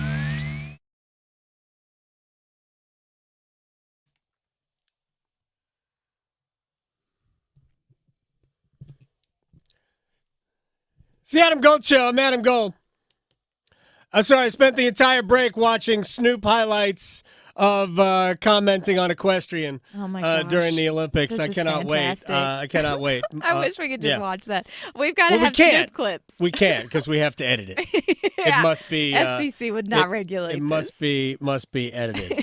All right, we only spent 2 days in Charlotte for ACC Media Day or Media Days. The days lasted from Monday all the way through Thursday because we have 17 teams in the league. So it started on Monday with Jim Phillips, the commissioner of the ACC, with a defiant address to everybody about ACC, we're a top 3 league. I'll fight you if I have to. Sort of, not really. Andrew Carter was down there on Monday, and I saw him parading through the Hilton yesterday, and he joins us on the Adam Gold Show. Sir, thank you. I missed you on the train yesterday. I didn't. Yeah. The experience wasn't good for me. Monday. We did the train on Monday. Right, I know, and I know you drove yesterday because you had to go somewhere, but my experience coming back in the train was not as good as it was a year ago. You are quality. Bummer. You are quality train companionship. Yes. What was your general takeaway? Let's start with the commissioner on Monday, and then we can get into maybe some football. What was your general takeaway Monday from Jim Phillips' address? Yeah, I would say I thought Phil been kind of an elusive thing for him over the years, and nothing against him at all. I think, obviously he's competent, he's fully capable. I just think that he came into this job when he got it. Now, I think it's been about 3.5 years, with a very idealistic sense of the way college athletics should be. Right. And, sort of not really a sense of kind of what it is, or maybe a refusal to embrace it.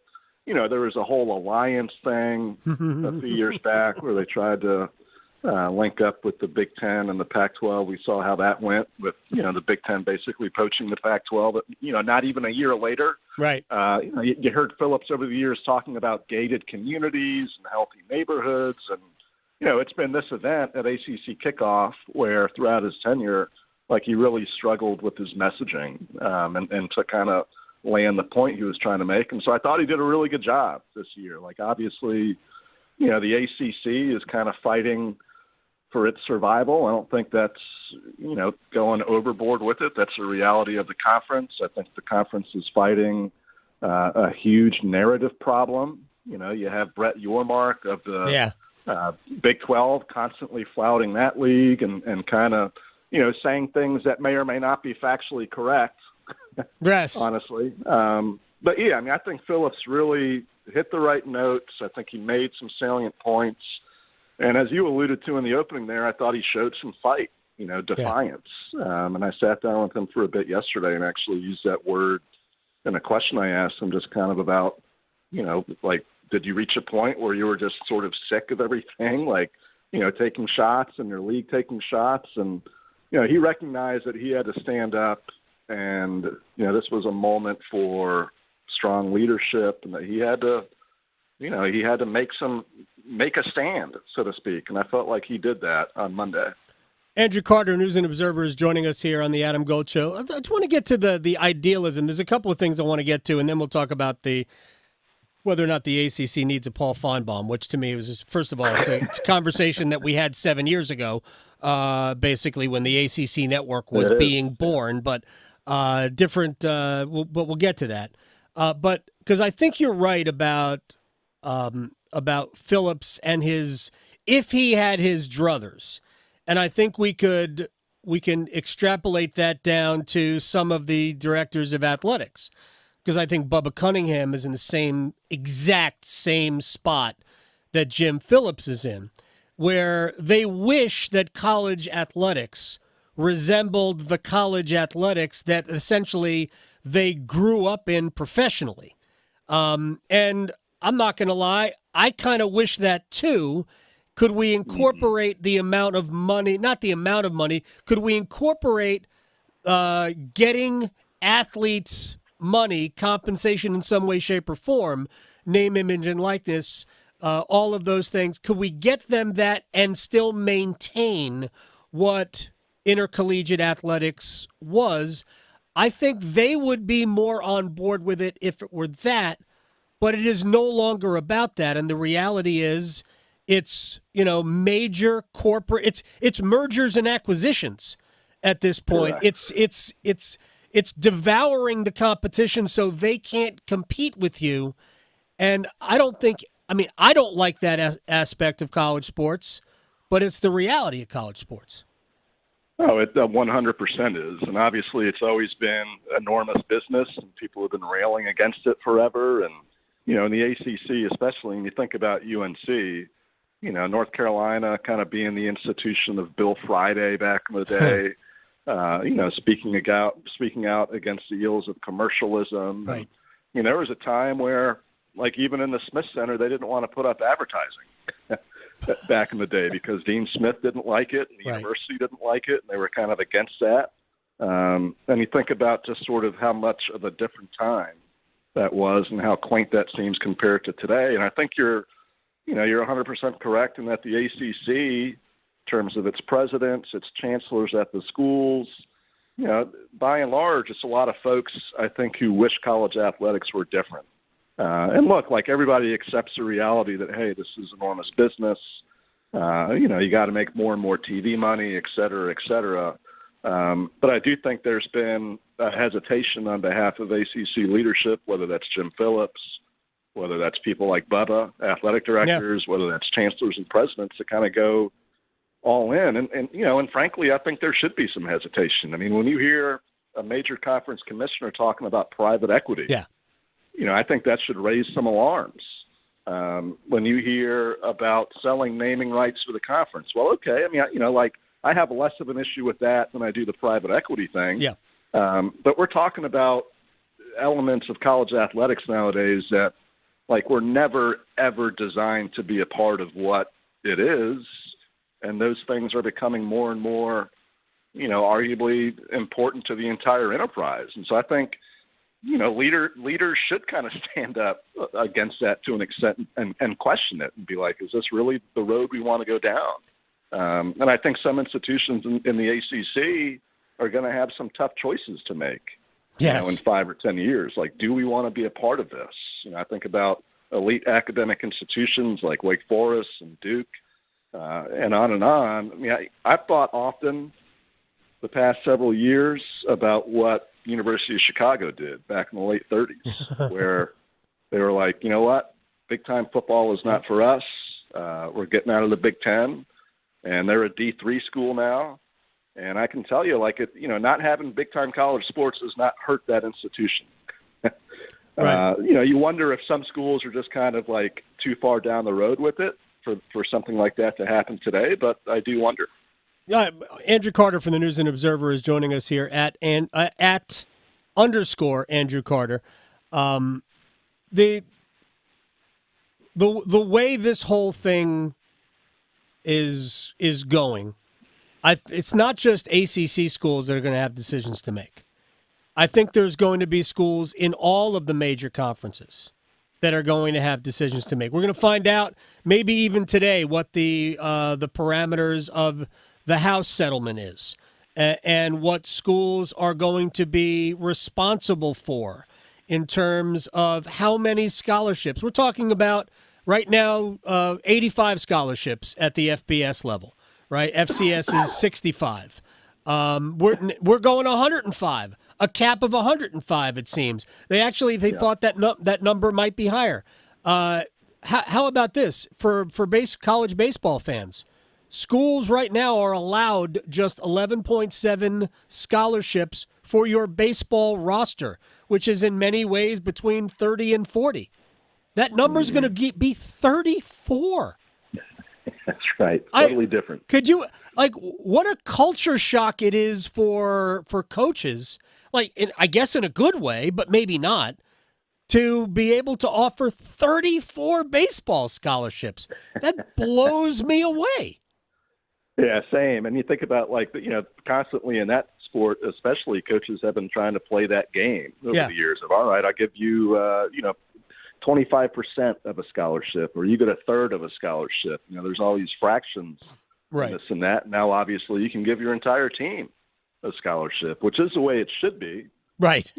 You have all this money flowing throughout college athletics, especially. It should be that way.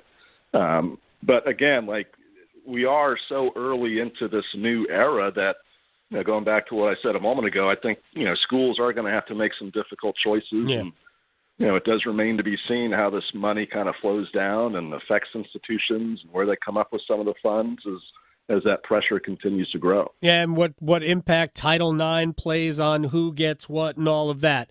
Andrew Carter is joining us from the News and Observer. The funny story for me going in was the 24/7 story about how the ACC is mad at the network. We need our own Paul Feinbaum, which is again is a 7-year-old conversation that was had when the ACC. We sort of joked about it then because the dynamics, the culture of the ACC and the culture of the SEC could not be further apart. They're just completely different ideals, mentalities, senses of humor, things like that. I'm not knocking what they are, but it's just very different. But the whole point was Feinbaum's on TV all the time, spouting for the SEC, which he doesn't always do. But it became really this became an issue because Florida State got screwed. And there's no question that Florida State got screwed. But why do we think Florida State got screwed? See, I think it was less about Florida State than it was about how can we possibly have a college football playoff in this day and age that doesn't involve an SEC school, because Alabama would have been the odd team out. There was no way to argue Alabama over Texas because Texas beat Alabama in Tuscaloosa. So how do we get Alabama in? Well, we do it at the expense of the ACC. I'm not sure a voice would have changed that. No, I don't think a voice would have changed that. And going back to what you just said, the cultures are completely different in these leagues. You can't just press the create a Paul Feinbaum button on a computer and have a guy pop out and be that way for the ACC. Right. Which, Adam, by the way, I nominate you to be the Paul Feinbaum of the ACC. Because I'm bald. But no, you can't, it can't be replicated. What makes Feinbaum, special and what makes him have that voice is it's organic. Yeah. He was a radio guy forever in Alabama. He built up a huge following. That doesn't just happen. Right. I mean, you can't just replicate that wherever. He is who he is because of years and years of just organic work and build up and following over time.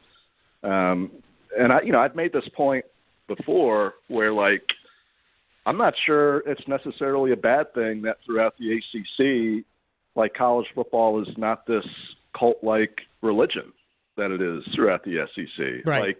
It's okay to have other priorities. It's okay for people not to be poisoning trees, in North Carolina and other ACC states. Right. What makes SEC football such a commodity, obviously, is it has such a rabid following throughout those states and at those schools, and it's just different throughout the ACC. I read the story. I thought it was a very good story. Brandon and John did a great job reporting it, writing it. But that quote stood out to me from whoever it was who said it is that's just not how it works. You're not going to get an ACC version of Feinbaum because culturally it's just, it's way different throughout the ACC than the SEC. On top of that, and you say, I appreciate you throwing my bald head in the ring for that. But the ACC network has had Mark Packer on since the beginning. And in many ways, that's who Mark is, right? But correct. Mark and I think Wes can be that. Yeah. Has been that. Wes was not into it in that regard because he was more into the games, but that's what Mark does. And Mark would be willing to argue on behalf of the ACC. And I think we try to make these points, and we did it throughout the basketball season. They tried to tell us that the fact that the ACC had been so successful in the last two NCAA tournaments as a whole, in spite of not getting a lot of teams in, they tried to tell us that didn't matter. And I keep thinking, why doesn't that matter? It should matter. Doesn't matter. It's not everything, but hey, you guys have gotten it wrong 2 years in a row. So what makes you think you're getting it right this year? And don't you know, it happened again, that the ACC got fewer teams in and did better than basically every other conference. And once again, we'll be told this upcoming year that doesn't matter. When does it start mattering? because it matters in football, right? It matters when it's the SEC, it matters in football. But when it's the ACC, it doesn't matter in basketball, which has basically been our domain. Let me give you one thing, and we'll close on this, that I was surprised at. Maybe I shouldn't be surprised at. And this is an actual football matter, but I was surprised that everybody you talk to is bullish on NC State. This is not like look, I am too. It is a new territory we're in with that. I am too, but I know that there are State fans that are going, "Oh man, we don't want expectations," but I think they're justified. So you think the expectations are justified? Yes, I do. Well, I also think the not wanting expectations is justified because I was researching this for a story that I'm going to have out at some point early next week. But it has been something like, I think either 1975 or 74, you have to go back to, was the last time that NC State entered a season ranked and finished that season with a higher ranking than where it entered, meaning like they never live up to expectations when they have them. And who knows if they're going to be ranked. Like they could be just outside the top 25, which might be better for those guys anyway. But I'm not necessarily shocked that they're getting some love and some hype. I mean, the number of transfers they brought in on offense, McCall, assuming that, he can stay healthy. Right. That's a big question. A huge upgrade there at quarterback. Waters at running back, receivers really deep. Those guys should be really good offensively. And then, also too, I think for so long there was this notion of the quote unquote NC State stuff, which the men's basketball team kind of eradicated back in March. Right. And so maybe we're seeing sort of like the reverse of that effect. Like finally there's some good mojo throughout that athletic department. Yeah, and, Dave Doran mentioned, I think he put it as the red wave. The other day when we talked yesterday, kind of riding that red wave, the momentum throughout the rest of the athletic department. And it would, if they do have a good football season, if they can make the ACC championship game, it kind of, puts the perfect ending on what's been a great year for NC State in athletics. The athletic department as a whole has been great in the like the Olympic and the non-revenue sports. We had Final Fours in both men's and women's basketball. Baseball went to a College World Series. They won another second cheese rolling. Abby Lampe with her second cheese rolling. This is the golden era, right? The golden era of NC State athletics. Andrew Carter from the News and Observer. I appreciate you coming on and chatting with me at _Andrew Carter on Twitter. Thank you very much, my man. Thanks, AG. Appreciate you having me. You got it. Andrew Carter here on the Adam Gold Show. It was wild to me. People are like, it's not just us who are like, they could be good. And I know it ain't going to be any of our fault. And I'm not sure at the end of it all, we can look back. If it doesn't go well, we can assess why, right? But on paper, they should be good. And on paper, they have a schedule that is conducive to winning. They're not gimmies. Their trip to Cal isn't going to be a cakewalk. Cal's got one of the best running backs in the country. But so does State. Jordan Waters is a player. They got a good team. Should be. I cannot wait for this season. I'm looking forward to week 2. When they take on Tennessee in Charlotte. That is going to be an absolute blast. All right, we'll take a break. We'll come back. We'll stretch, and bets will be placed. Are the Mets going to be underdogs again? Wow. Again? Maybe. Nah. Next. Raleigh to Boone, Charlotte to Chapel Hill. Your Carolina is covered. Adam Gold on the North Carolina Sports Network.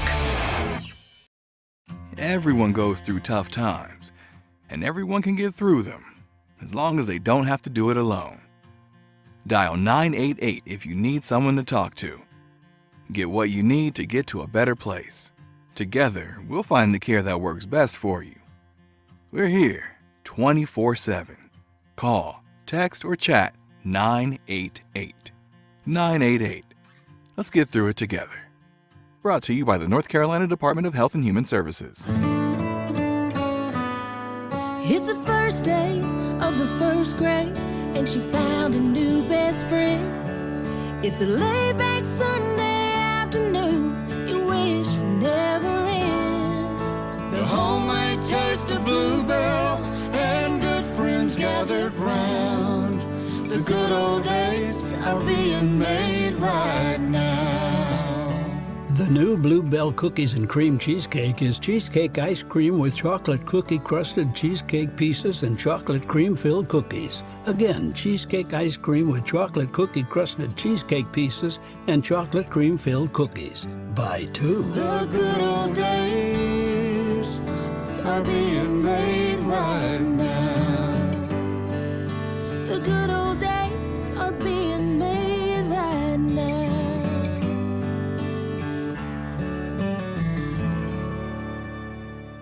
Turning 65 soon, navigating Medicare can be overwhelming and confusing, but you're not alone. The NC Department of Insurance SHIP program can help. SHIP counselors can help you understand Medicare benefits to make your best choices. Visit ncship.com or call toll-free at 855-408-1212. SHIP provides free, unbiased help in all 100 counties. Project supported by grants from the Administration for Community Living. Contents do not necessarily represent official views of, nor an endorsement by ACL, HHS, or the U.S. government. AARP wants your health, wealth, and happiness to live as long as you do. Join us each week for AARP Without Limits when we meet the people in our state who can provide you with a bit of lift or inspiration to live your happiest life at 50 plus. Learn more about this topic and others each week on AARP Without Limits. You can find the latest episodes of AARP Without Limits wherever you listen to your podcasts. Having health insurance is important. So, if you or anyone in your family has Medicaid or CHIP, listen up. Check your mail for a renewal form from your state. Complete the form and mail it back right away so you don't lose your coverage. If you do lose Medicaid or CHIP, visit healthcare.gov to see if you're eligible to enroll in a low-cost, quality health plan. Keep your family covered. Paid for by the U.S. Department of Health and Human Services. At North Carolina Farm Bureau Insurance, we believe that getting to know you is the best way to protect what you love most. We have friendly agents in every county to help you prepare for the unexpected. And when life doesn't go as planned, our award-winning claims team will be with you every step of the way. Find a local agent today at ncfbins.com. North Carolina Farm Bureau Insurance. Helping you is what we do best. NC Medicaid is for people just like me. Adults who don't have children. People who serve. People who do the heavy lifting. Child care teachers. Full healthcare coverage at low or no cost. Doctor's visits, emergency rooms, and prescriptions. So if you applied before and didn't get it, apply again. NC Medicaid covers more people than ever before. NC Medicaid is for more people. See if you qualify at medicaid.nc.gov. This is Adam Gold.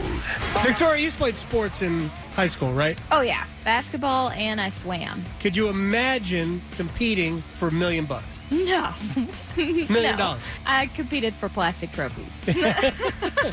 I was also a high school athlete, baseball player. No, and I could never even imagine it. No. The Adam Gold Show.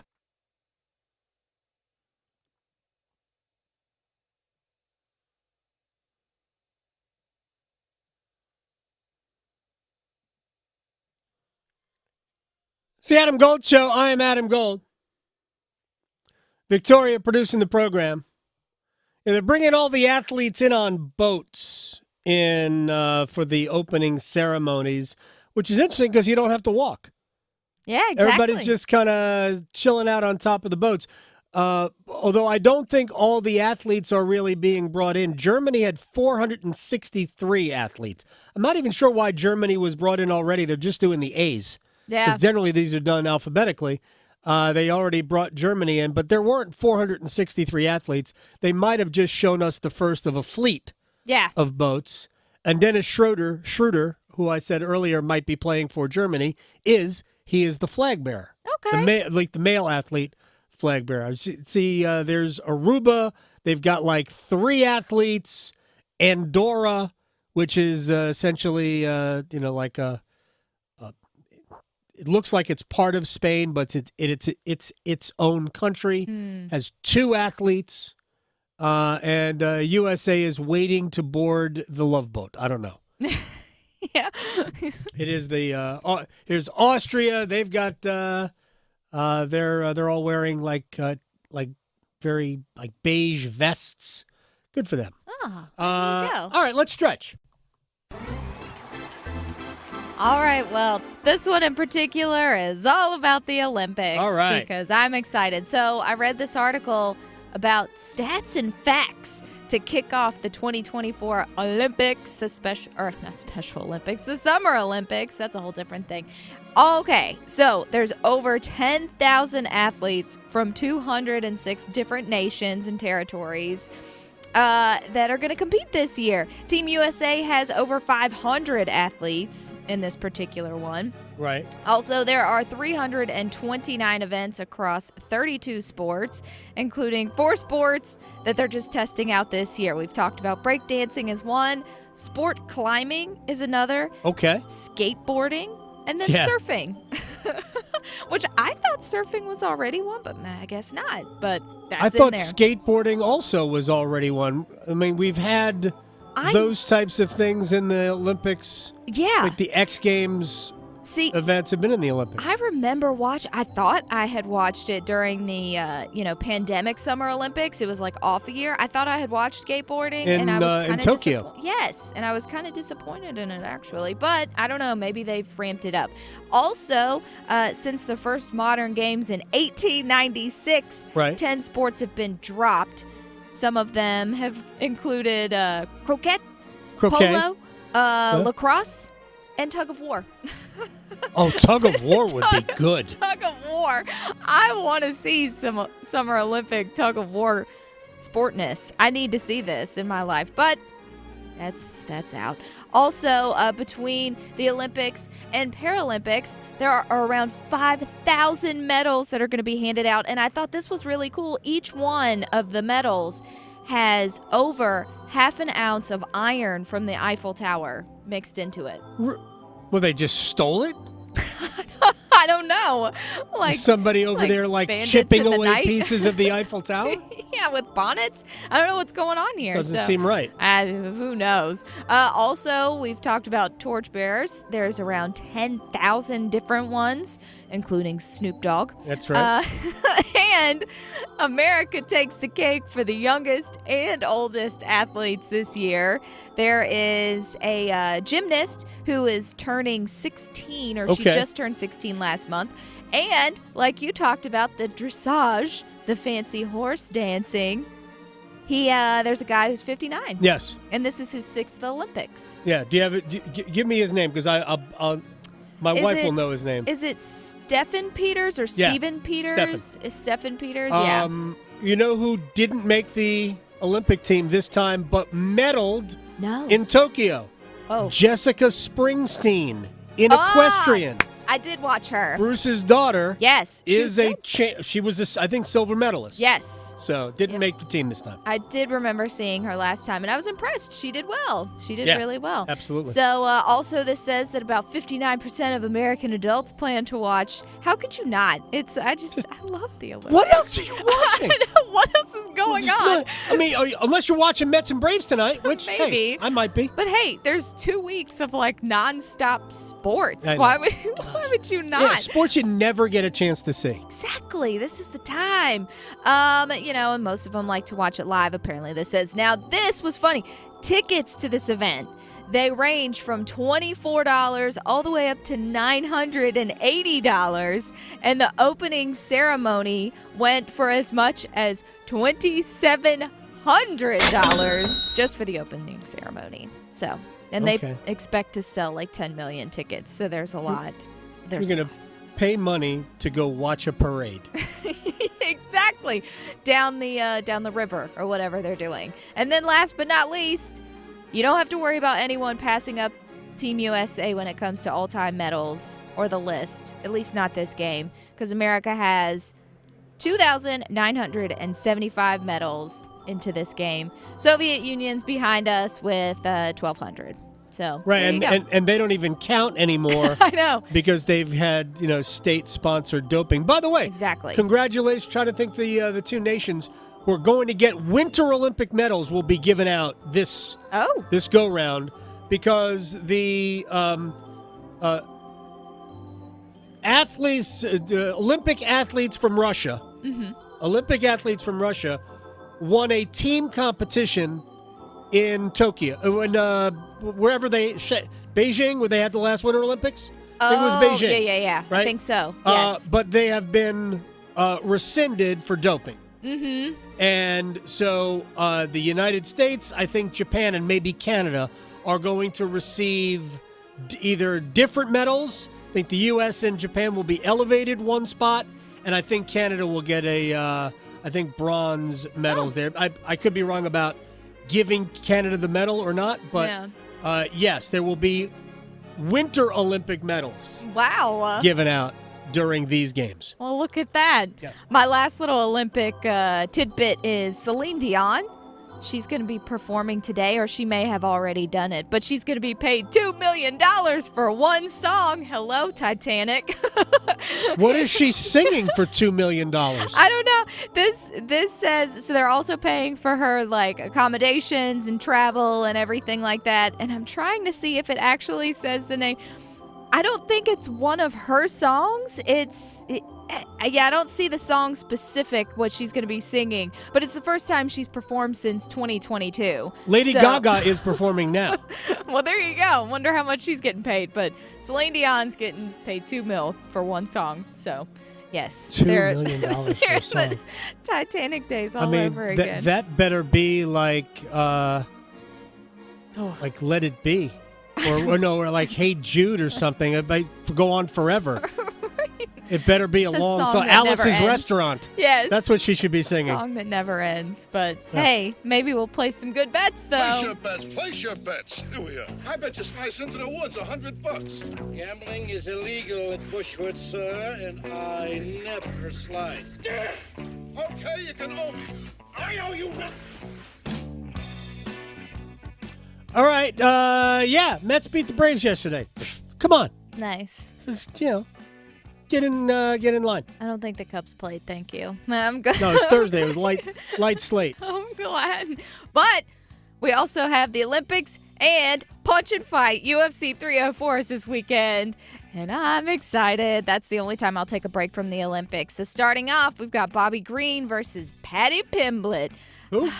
Yeah, he's a character, Patty is. But you know what? A lot of people are behind Patty. I get it. But I like Bobby Green because he's not messing around. So give me Bobby Green. And we'll do points by the points. Plus 195. All right. Mets, Braves today. Second game of a 4-game series. Finally, the Mets are actually the favorites. Oh. Underdogs in all 4 games against the Yankees, wins. Wow. They were a very slight underdog yesterday against the Braves. Ain't nobody buying in. They're buying in now. Mm-hmm. Braves to lead through 5. Mets to win the game. Plus 1048. Oh, wow. For a comeback. Yes. Okay. That's what's going to happen today. I'm telling you. Right. It's happening. Okay, well, I'm going to go to the main event in case we run out of time, which I think we will. Yeah. Tom Aspinall versus Curtis Blades. Give me Tom Aspinall to win this one, and give me by knockout. He's still a favorite with this one. It's minus 155, but it might be good for your parlay. All right, here's a parlay for you. We do a basketball parlay. This is on Sunday. Serbia plus 12.5 over the United States. U.S. a win. South Sudan to beat Puerto Rico outright. Going beyond the box scores. Adam Gold on the North Carolina Sports Network. Hey, it's Adam Gold from my friends at FanDuel, America's #1 sports book. They are big into baseball, as we all are. This summer, FanDuel's hooking up all customers with a boost or a bonus daily, every day. That's right, there is something for everyone, every day, all summer long. So go to FanDuel.com/AdamGold, FanDuel.com/AdamGold. Start making the most of your summer. How are the Yankees favored in Boston? Have you watched the Yankees lately? Anyway, Yankees are minus money, Boston plus money at home against the Yankees. Incredible stuff, especially in a rivalry. FanDuel, the official sports betting partner of Major League Baseball. 21 or over and present in North Carolina. Opt-in required. Wager requirements apply. Bonuses awarded as non-withdrawable bonus bets or profit boost tokens. Restrictions apply, including bonus expiration. See terms and conditions at FanDuel.com/sportsbook. Gambling problem? Call 877-718-5543 or visit morethanagame.nc.com. The world's best athletes are in Paris going for the gold, and 99.9 The Fan will help you follow them for all 16 days of the Summer Games through August 11th. Listen for all the action from across the Atlantic. Check in often for event reports from Paris and the updated medal count as Team USA takes on the world. Updates from the Summer Games on 99.9 The Fan are presented by North Carolina FC. Get your tickets today at northcarolinafc.com. Hungry for flavor and value? Then it's Bo time. Nothing slays the hunger beast like some of that bodacious Bojangles flavor. And there's never been a better time to satisfy your Bojangles sandwich cravings than now. With Bojangles Summer Sandwich lineup, you can choose a flavorful Cajun fried chicken filet sandwich, or a tender Cajun grilled chicken filet sandwich, or a crispy Cajun filet club sandwich, or a tasty Bo's chicken sandwich. Make it a sandwich combo and add your choice of a side. Maybe Bojangles seasoned fries, dirty rice, or Cajun pintos. And to complete the perfect meal, Bojangles legendary iced tea. There's a Bojangles sandwich combo for everyone in the family. Summer just doesn't get any better than that. What are you waiting for? You know you're hungry, and you know you want flavor and value. So, it's Bojangles Sandwich Combo time. Picture this, the perfect summer barbecue. No stress, no responsibilities, just all your friends, burgers sizzling, hot dogs cooking, Pepsi Zero Sugar fizzing, and a backyard of very, very happy people. Oh yeah, we could get used to this. Very, very used to this. Grilling, better with Pepsi. For a limited time, get 2 20-ounce Pepsis for only $4.25 at Refuel. So hurry in and enjoy an ice-cold Pepsi today. Donnelly here for Zero Res. Get 3 rooms Zero Resified. That's carpets cleaned as they could possibly be. Starting at just $109 and get a free hallway done on top of that. Just call now at ZeroResRaleigh.com or 919-995-0000. They say consistency is the key to success. They weren't wrong.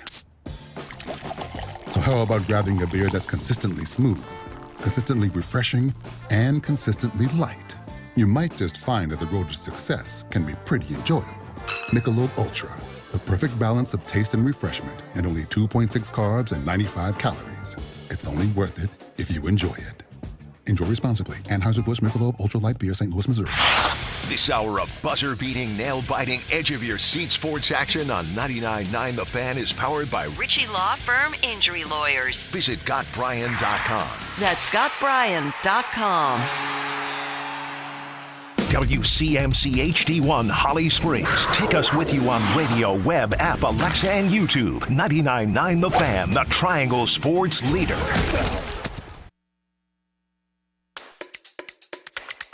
Why should Dabo care about the 12-team playoff having unintended consequences, considering he's not going to be in it? I mean, what difference does it make, Dabo? You're going to be watching it from your couch. I don't know when I've ever seen more ghastly fall from grace, maybe other than recently in politics. I mean, it's truly remarkable. I mean, this program was in 6 playoffs and played for 4 national championships, winning 2. And, I mean, they're not even ground clutter right now on a radar screen.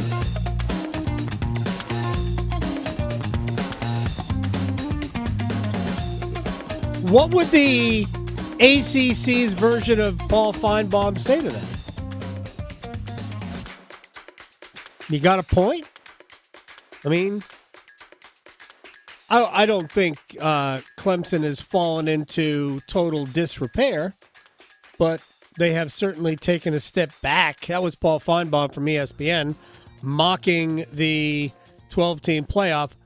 I've heard Dabo talk about the 12-team playoff. He ain't wrong about the 12-team playoff. And everybody who talks about college football, honestly anyway, would admit this. There are about 5 or 6 teams that maybe could win a national championship. Maybe. 5 or 6. We don't need 12. We don't need 12 teams in the college football playoff unless we just want to admit that, you know what, it's cool, it'll be fun. Yeah, more games, it'll be fun. You know, you're basically throwing a banana peel in front of the best teams and saying, let's see if they trip over it. Like Mario Kart. Yeah. Let's see if maybe they trip over it. Yeah. We eliminate one of the best teams. Mushroom can't save you now. Or Yoshi. I don't know. It's been a minute. I've never played. Oh, man, so many summers. So that's not a surprise to a lot of people. I've never played Mario Kart. But Dabo's not wrong about it. But it's not only about deciding a national championship. It's about making money. If we were being honest about the NCAA tournament, it's not just about deciding the national champion in basketball. If that's all it was, we would take the top 16 teams and simply let them go play for it. Which, when you get right down to it, is kind of what we have, except that we spend the first week just seeing which of those top 16 teams are going to screw it up. And the ones that do are out. They're replaced by Cinderellas, smaller schools, fun stories. But ultimately, when we get right down to it, when we get to the second week, it's all about deciding a national champion. And that's what football is going to do. Look, I know there are stories. VCU made it to the Final Four. It was the Loyola of Chicago. They made it to the Final Four. Wichita State made it to a Final Four. Yeah, of course we have that. And you win those are obviously very good basketball teams. None of them won a national championship. Because at some point, it's over. At some point, the clock strikes midnight. I don't anticipate that happening in college football. I think that we will see the occasional upset. We'll see the occasional legitimate championship contender upended by somebody you wouldn't expect. But for the most part, we know who the teams are. And we're probably not going to have too much deviation from that. The funny thing is if you studied it, if you studied college football and the way they determine the national champion, and you go back to the BCS, there was more variety in teams that played for the national championship when we had just 2 teams than there were with 4, and then there will be with 12, 14, 16, or wherever we stop. Go back and look at it. More variety in the 2-team BCS than we had in the 4-team. Of course, the game is a little bit different. The money is greater. The separation is more. Now the freedom to transfer and all that creates, I think, a situation where, that team who was just playing for the national championship lost 7 players. Oh, here comes out of the portal 7 great players going to go do it there. But we're getting more narrow. The more we expand the field, the more narrow we get at the end. And that is just, look it up. You'll be surprised. All right, we got Sarah Spain's going to join us in about 10 minutes or so. She has a new podcast out. We'll talk about the women beat France yesterday.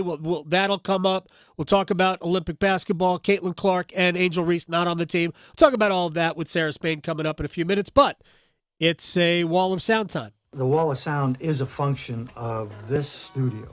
There's no doubt about it. We talked to Darin Gantt earlier about the Carolina Panthers. This is not Darin Gantt. This is the quarterback of the Panthers, Bryce Young, in year 2. Yeah, I think you definitely learn just, what it takes from after last year, after the first year. You kind of just get a better idea. Obviously, this is my first camp with this training staff, so there's little tweaks, but, it's a long camp. You want to make sure that, you're pacing yourself so that you're able to be at your best each and every day, but also that you're attacking things. So it's just finding that balance. I definitely feel like this year I have a lot better sense of what to expect. So just doing whatever I can be to make sure in practices and meetings, walkthroughs, I'm able to bring the best version of myself for the team. That's Bryce Young. I'm curious how this whole thing is going to look when they actually start playing a game. Me too. Get into joint practices. Everybody's excited now.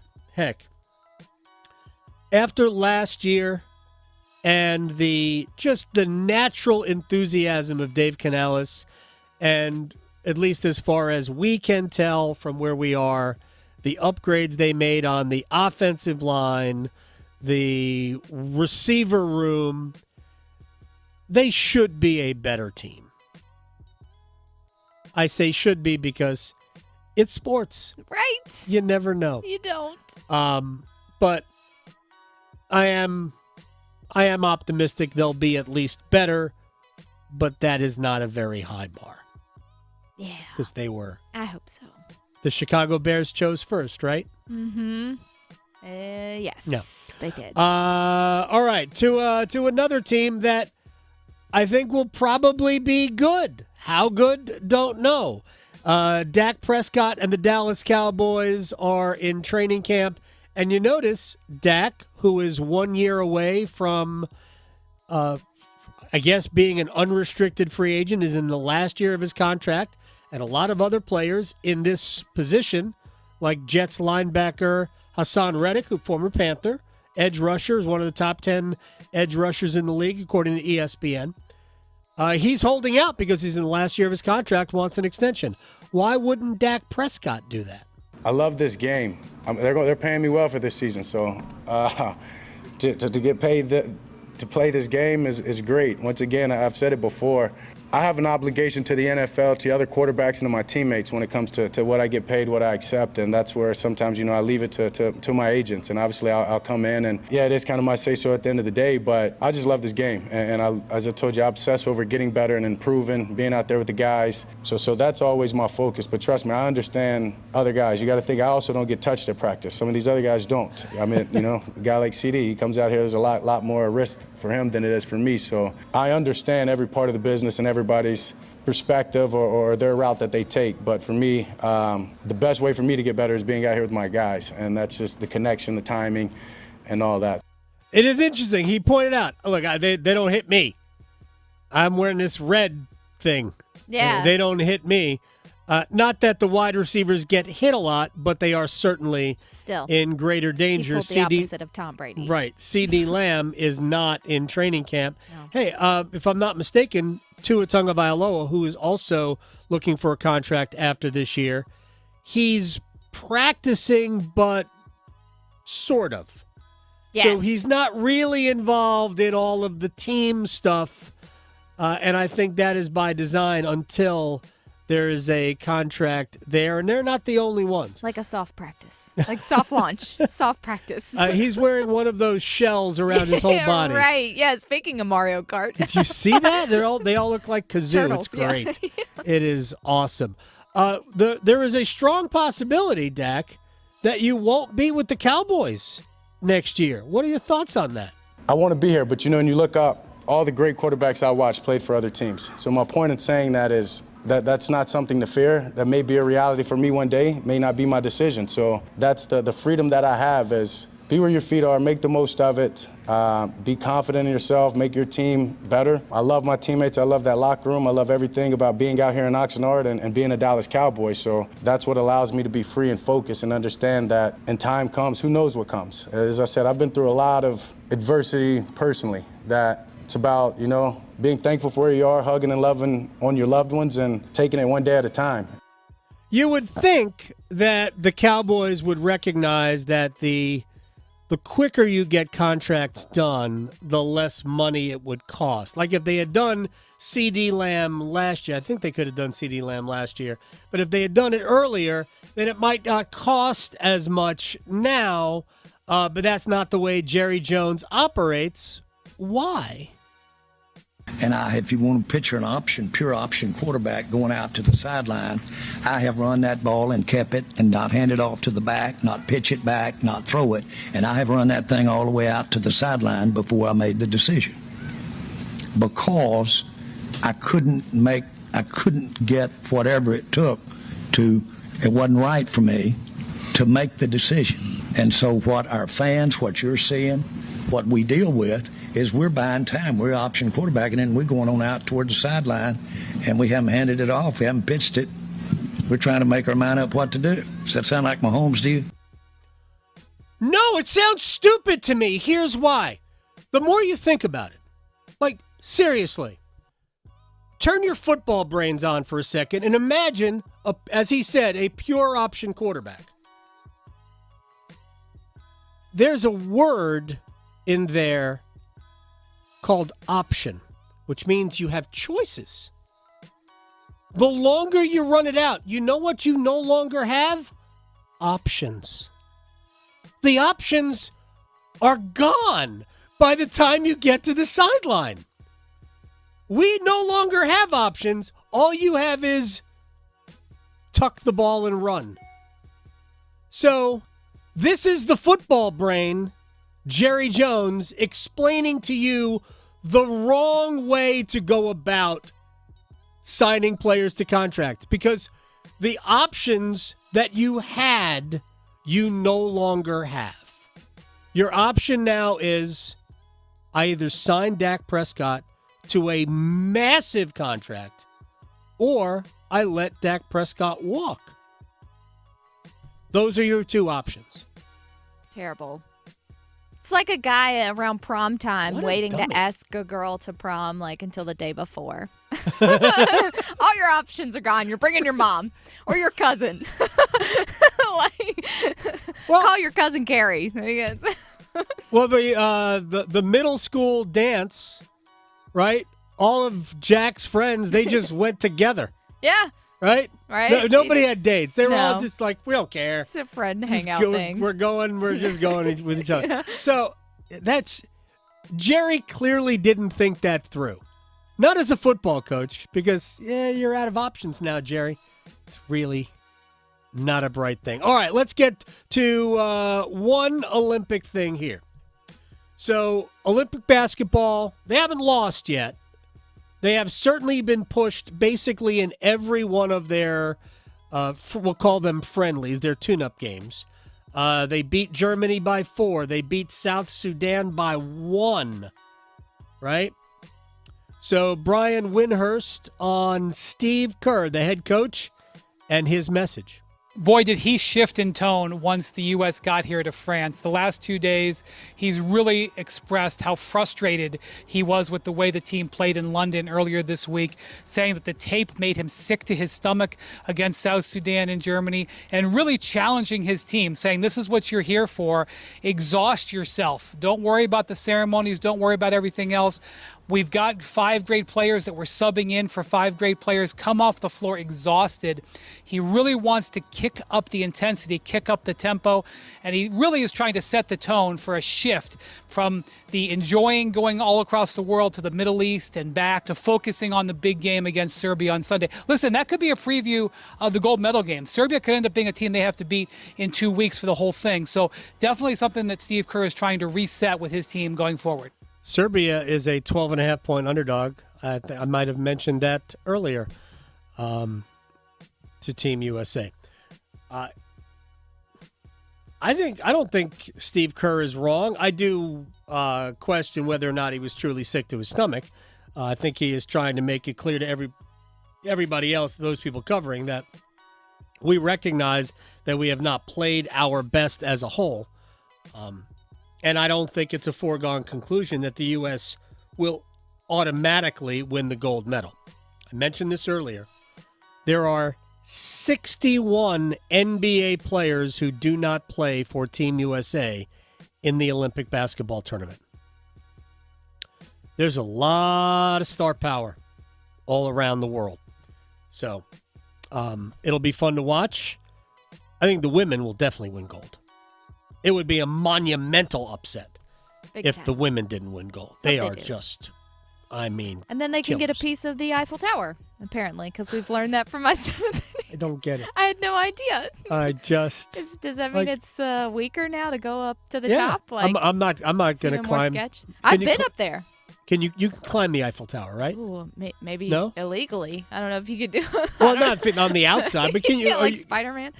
Or is it just something that you... I've gone up to the Eiffel Tower, like in an elevator. I think they probably have stairs and stuff, too. Right. But well, I wouldn't do it now. They're ripping pieces less off metal. of it. I wouldn't do that. Putting them in their medals. My gosh. Bottom of the hour, Max Johnson, who is one of the many potential quarterbacks for UNC. We talked to him at ACC Football Kickoff. I'm telling you, that was an entertaining conversation, I thought, with Max Johnson. We'll talk to him. But next, Sarah Spain, ESPN alum, I guess. She's everywhere, ESPN W. She has her own podcast out. We'll talk Olympic soccer and a lot more with Sarah Spain next. Serving it up hot and fresh every day. Adam Gold on the North Carolina Sports Network. Win Your Weight in Meat is back on 99.9 The Fan. Text PORK, P-O-R-K, to 919-860-5326 and enter for your chance to be one of our finalists. Through August 2nd, we'll pick 10 people to come on air during the drive with me, Tim Donnelly, and share their weight. On August 5th, we will randomly select one lucky winner and they will score their weight in meat. Served up by the North Carolina Pork Council and their dedicated team of farmers that put bacon and barbecue on your plate. Learn more at ncpork.org. Hey, it's Adam Gold from my friend Gordon Miller, Miller Lending, Kildare Farm Road in Cary. I'm going to tell you about not paying closing costs ever. So, I don't know, you can get that lake house that you've always wanted, and you can sit there at your lake house with your toes up and out and in the breeze and just sip drinks and waste away all summer while we're sitting down here in the oppressive heat. And you wouldn't have paid closing costs because you went to Miller Lending, where nobody pays closing costs because you don't have to. Closing costs, the real money, comes out of your account and you don't have to pay them. Simply go to MillerLending.com, find out all about it. It gives you the freedom to refinance free of charge when the rates come down, and they have. Over the last several weeks, they have come down about a half point. They will drop further because this is what happens in election years. Gordon has been telling us this for about 20 years. Miller Lending, an equal housing lender, NMLS ID 2502146. Batter up. Theater Raleigh presents Bull Durham, a new musical playing Duke University's Reynolds Industries Theater in Durham, September 10th through the 22nd. Based on the classic movie, the film's original screenwriter, Ron Shelton, has adapted the story for the musical, so you can follow Crash Davis's Durham Bulls story and his romantic love triangle in a new genre. The perfect blend of comedy, drama, and steamy romance. Get your tickets for Bull Durham, a new musical, today. Details and ticket info at theaterraleigh.com. eBay Motors is here for the ride. 120,000 miles of night drives, daily commutes, and who knows how many. Are we there yet? Through countless fixes, elbow grease, and a new radiator, you kept your ride alive. With eBay Motors, you have over 122 million parts to keep it running. And with eBay Guaranteed Fit, they'll be the perfect fit every time. Plus, at these prices, well, we're burning rubber, not cash. Keep your ride or die alive at ebaymotors.com.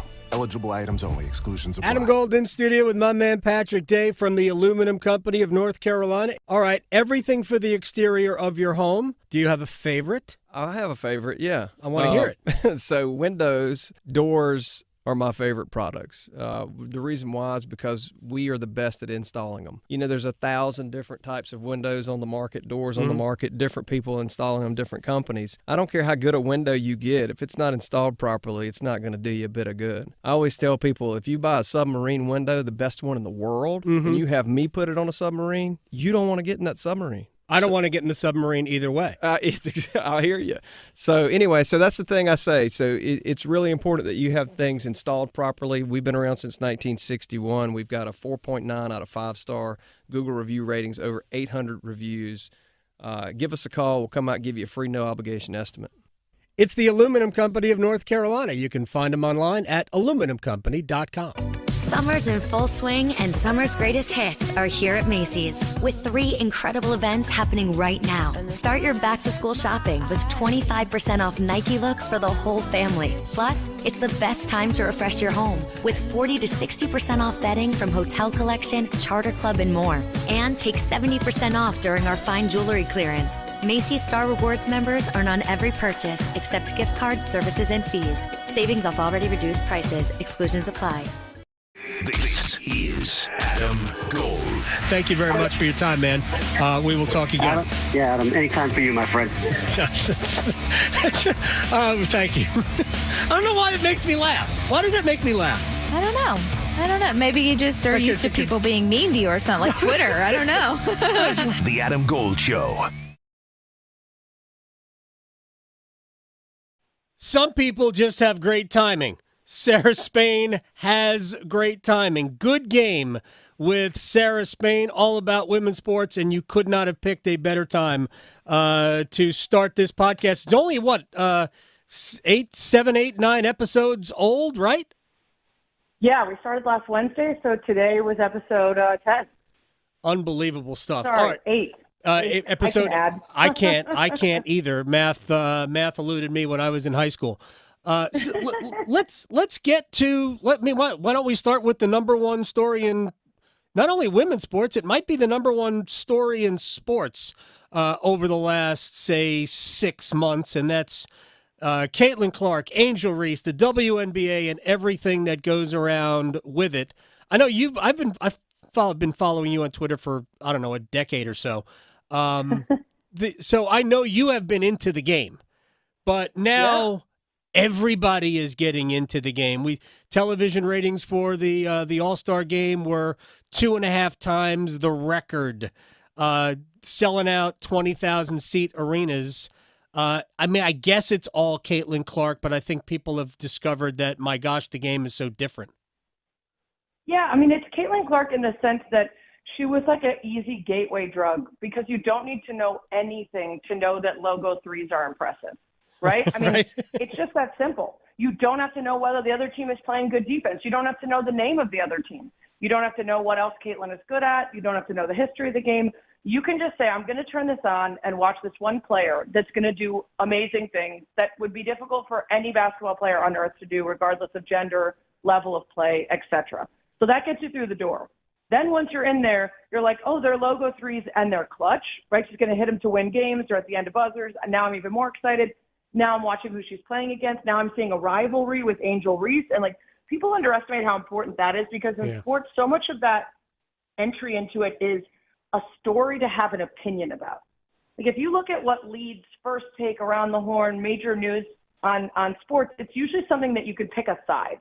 And in women's sports, that's been a really hard thing for such a long time, because people didn't have enough information to decide whether they wanted to root for someone or against them, whether they were a villain or a good guy. In women's sports, we need all the connective tissue between the big tentpole events where we know who the stars are and what's at stake when they're playing and all that stuff. And so with Caitlin, it was like, here's something amazing. Here's something easy to understand using just highlights. And then once you're in, hopefully you'll get into the rest of it. Sarah Spain is joining us. A Good Game with Sarah Spain is the podcast. Episode 10 will drop today. By the way, you had, for years, and this is going to sound very, I don't mean it to be that way. Sue Bird is the GOAT to me. And I started when she was at UConn. I started watching her, and I'm not going to pretend that I was an avid WNBA follower, but Sue Bird kind of looks like my high school girlfriend. And so I had a crush on Sue Bird forever. But nice for your high school girlfriend. Sue Bird's a good-looking gal. Well, she was. I assume still is. And we went to the Shout prom. out to her. I've told this story a few times. We went to the prom, and the day of the prom, we played one-on-one, and she kicked my rear end. Love it. Oh yeah, Love it. I got. I think I scored twice in the basketball game. That's another story altogether. Sarah Spain is joining us here, but you talk about when you get in, and then you find other things. Like, again, not being an avid viewer of the WNBA during the, in past years, I started watching, and all of a sudden I realized, how does anybody stop A'ja Wilson? Right. That's one of the best parts of this kind of – there's a lot of frustration around some of the new fans, and I think, honestly, some of the veteran fans are gatekeeping, too, so that's made for sort of some tense beginnings to this season. It's kind of settled down a little, and we're talking basketball.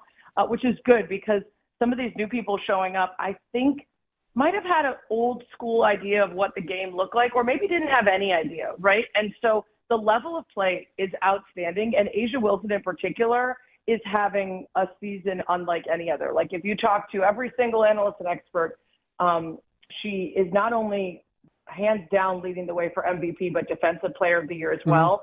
And I don't believe there's ever been a unanimous MVP, as in everybody put one person at number one because you rank them right with your votes. And, I don't see anyone in the second half of the season being able to bring it enough to slow A'ja down. So barring injury or anything wild, she's having perhaps the greatest season we've ever seen in the WNBA. She's a cheat code.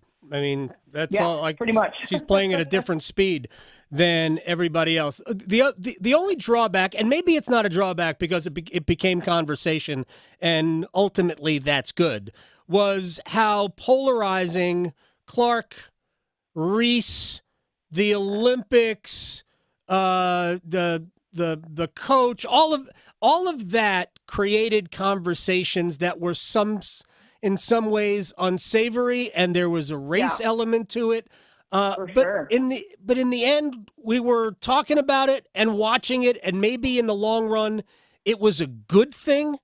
But what was your take on Clark versus Reese when Reese said, "Hey, people come to watch me too"? I agreed with her. Yeah. And she's got like over 4 million fans. She's got real famous rappers, singers, actresses, everybody coming courtside or saying they want to. She's at the Met Gala.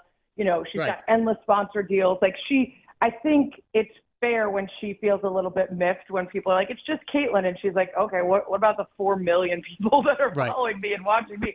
I think ultimately, yes, it was good. Because, again, you need to have something to elevate it to national conversation besides just the game. We know that even with men's sports, that it's not just who had the better game. It's all the different debates you can have about who should start and get cut and yada, yada.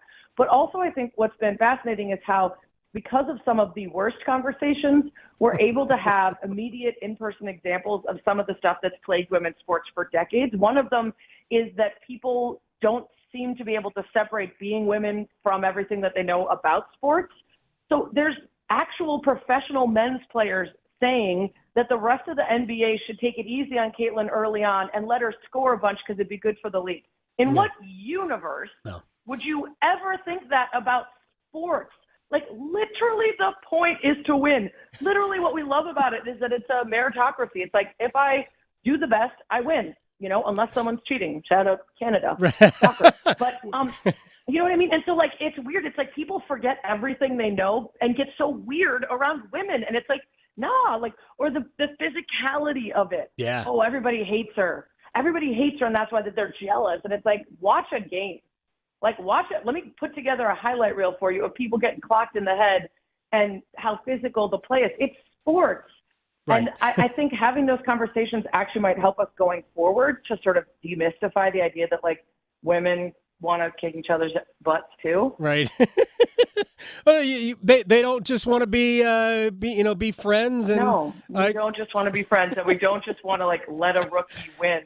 Like, some of those takes from the average person, I was like, okay, you've never been in the locker room, touch grass. But the professional athletes who somehow, because it's women, they lose the entire perspective that they've had their whole lives about sports is really weird. But I'm glad we talked about it because we could call them out and be like, let's stop doing this, guys. Yeah, I remember watching episodes of First Take and like Monica McNutt, and they're going at Stephen A, which is I think good for that show. And Monica's like, yeah, we're talking about competitiveness. That's what why are we complaining about this?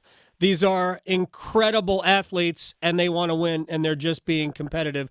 There are no drones, I guess, inside WNBA arenas. Sarah Spain, at Sarah Spain on Twitter. Good game with Sarah Spain. Before I get into some other sports stuff, what was behind the name Good Game? Is there an underlying meaning to that? Well, so I wanted to call it The Good Place, because that's how I feel about particularly women's sporting events, like people who get to an Angel City game, a U.S. Women's National Team, a New York Liberty game, like all these women's sporting events, they're like really struck by the vibe. And it's all the stuff you love about sports minus the like drunken people fighting. And even at Angel City, they've got a whole level of the stadium that basically they turn into a bar after the game ends. So no matter where you were sitting at the game, you go to this section and they keep serving drinks, and everyone in the stadium who wants to hang out and meet each other can. So it feels very like social. And yeah, you want your team to win, but everybody's like vibing. It's very different than the average, and no one's like too cool for school. So I wanted to name it that, but there's obviously a TV show and, SEO, search engine wise, we weren't sure it was going to get to the top. So then I was trying to think of something else that got that vibe. Like, I'm going to be critical when I need to. I'm going to be talking about some challenges in women's sports when I need to. But I think too much of the coverage ends up being about that and not about being fun. Right. And for me, like, if you're on, for instance, social media and you're following all the athletes and the teams and whatever, you recognize how much fun women's sports are and how much good stuff there is. So it's like, why don't we do more of that in the shows too? Why is all of our coverage about how we don't have resources and that we're not getting covered and whatever? So I want it to be good. And so I thought about the end games when you're like, good game with the hand slaps. It also allowed me the opportunity to include an FU, because we all know that that's the same thing that happens. It's good game, and then FU to the people that we don't like. And some of those people get shouted out on the show too. Sarah Spain is joining us here on the Adam Gold Show. So was it Trinity Rodman or Sophia Smith who did the TikTok with a fan at one of the lead-up tune-up matches? Trinity? Trinity is the queen of TikTok dances. She is an amazing player. Her trin spin yesterday. My God, first goal. So there's a lot of pressure on the women's team because they were, for years and years, runaway number one ranked in the world. Now they're fifth. It's kind of hard to believe that the women's national team is fifth ranked in FIFA women's rankings. In the world. But they do seem to be a lot different. I think the transition was more difficult to this new generation of players than maybe they gave it credit, and they were hurt at the World Cup last time. So it's cool. And the rest of the world's catching up. It's not just the fifth ranking. The U.S. haven't won Olympic gold since 2012, which is wild. And last year's World Cup was their worst finish ever. They're not a bad team, but what they could do before was capitalize on their athleticism and the depth of their talent pool against other countries, particularly that don't have the benefits of Title IX, don't have the benefits of structured sport for women the same way. Now that other countries, it's kind of like Tiger Woods. We always used to say Tiger Woods, by the end of his career, was playing against the people that he inspired to play golf. So it was like he had created his own problems. Serena Williams, the same way. If you clear a path and you show to others what can be, eventually they'll catch up and try to take the mantle. And the U.S. Women's National Team, not only their play, but also their equal pay fight, inspired federations all across the world to try to get better out of their own soccer federations. So they're ultimately playing against teams that they helped build. And all these countries now have a lot more talent, a lot more depth, a lot more people to choose from. And tactically, they're extremely good. And so Emma Hayes arriving is really good for the U.S. Women's National Team because they need to tactically catch up because they can't just rely on athleticism and depth anymore. I'll go back to the women's Euros a couple of years ago, which opened the eyes on that continent. because they didn't think it would be that big a deal. They had most of the matches scheduled for smaller stadiums, and then all of a sudden they were putting 60,000 people at Wembley, and they went, wait a second, and now the resources are there. Yeah, you know what's fascinating about that, and it's a perfect, I think, example to use when you're talking about the growth of women's sports or what's held them back. A lot of people have really believed that it's just that the product isn't very good and people don't want to watch. But you look at something like soccer in England, they banned women's professional soccer for 70 years. Mm-hmm. They banned it. It was intentional. There was a game where the women outdrew the men by tens of thousands of fans. The male soccer federation was angry, and they put an end to women's professional soccer and stunted the growth for 70 years. So, without that context, people really think, oh, they just figured it out. No, they had to recover from the intentional holding back of women's sports. And, that is so true across so many spaces. So I think, those of us that love it and have known the product has been great, we really want the context there, too, so that people don't believe it's just oh, finally, the product's good enough. No, it's been good enough. Yeah, it's amazing. I love at least the first 25 minutes of yesterday's match were great. Yeah. They kind of slept through the rest of it, but hopefully they'll continue to improve. And it is a new regime, Emma Hayes, and a whole host of super young players. Sarah Spain, at Sarah Spain on Twitter. Good Game with Sarah Spain is the podcast. I hope you'll come back. I thank you so much. Yeah, thanks for having me. I'll figure out my math before next time I come on. Nothing advanced. There'll be a quiz. I'll be able to count 8 shows. Thanks, Sarah. Thanks for having me. So I watched, again, I mentioned I watched the women's game yesterday. And for 25 or so minutes, it was a circus how much better they were than Zambia. And then in the 34th minute, Zambia committed a red card foul and played with 10 men the rest of the way. And it was as though the U.S. stopped trying to score. It's weird. It's not good. That's the goal. Yeah. They won 3-0, so Zambia, I don't believe, got really all that. They had a couple of chances early. Zambia didn't get really all that close to scoring. Maybe one good chance later, but that was a game where the U.S. could have goal differentialed themselves to a huge advantage going forward. And the truth is that they're not significantly better, if they're better, than some of the other nations. They're going to play Germany next. Germany's ranked ahead of them. Germany's the 4th-ranked team in the world. I think Spain is 1. It's not going to be easy. I think the last match for the U.S. is Australia.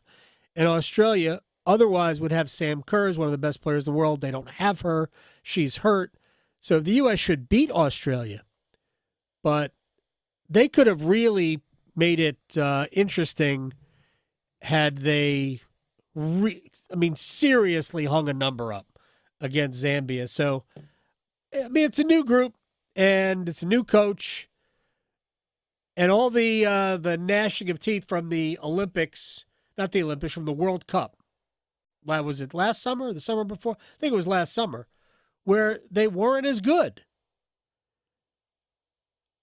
I think those things are going to linger until they look the part against another top side.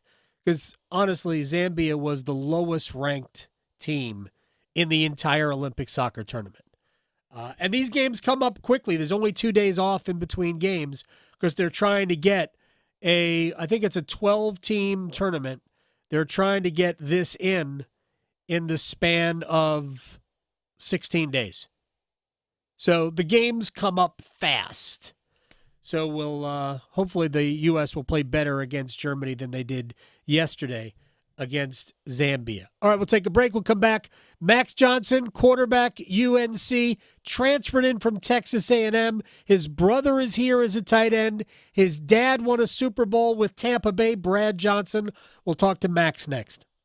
Serving it up hot and fresh every day. Adam Gold on the North Carolina Sports Network. Everyone goes through tough times, and everyone can get through them, as long as they don't have to do it alone. Dial 988 if you need someone to talk to. Get what you need to get to a better place. Together, we'll find the care that works best for you. We're here 24/7. Call, text, or chat 988. 988. Let's get through it together. Brought to you by the North Carolina Department of Health and Human Services. It's the first day of the first grade, and she found a new best friend. It's a laid-back Sunday afternoon you wish would never end. The homemade taste of Bluebell and good friends gathered round. The good old days are being made right now. The new Bluebell Cookies and Cream Cheesecake is cheesecake ice cream with chocolate cookie-crusted cheesecake pieces and chocolate cream-filled cookies. Again, cheesecake ice cream with chocolate cookie-crusted cheesecake pieces and chocolate cream-filled cookies. Buy two. The good old days are being made right now. The good old days are being made right now.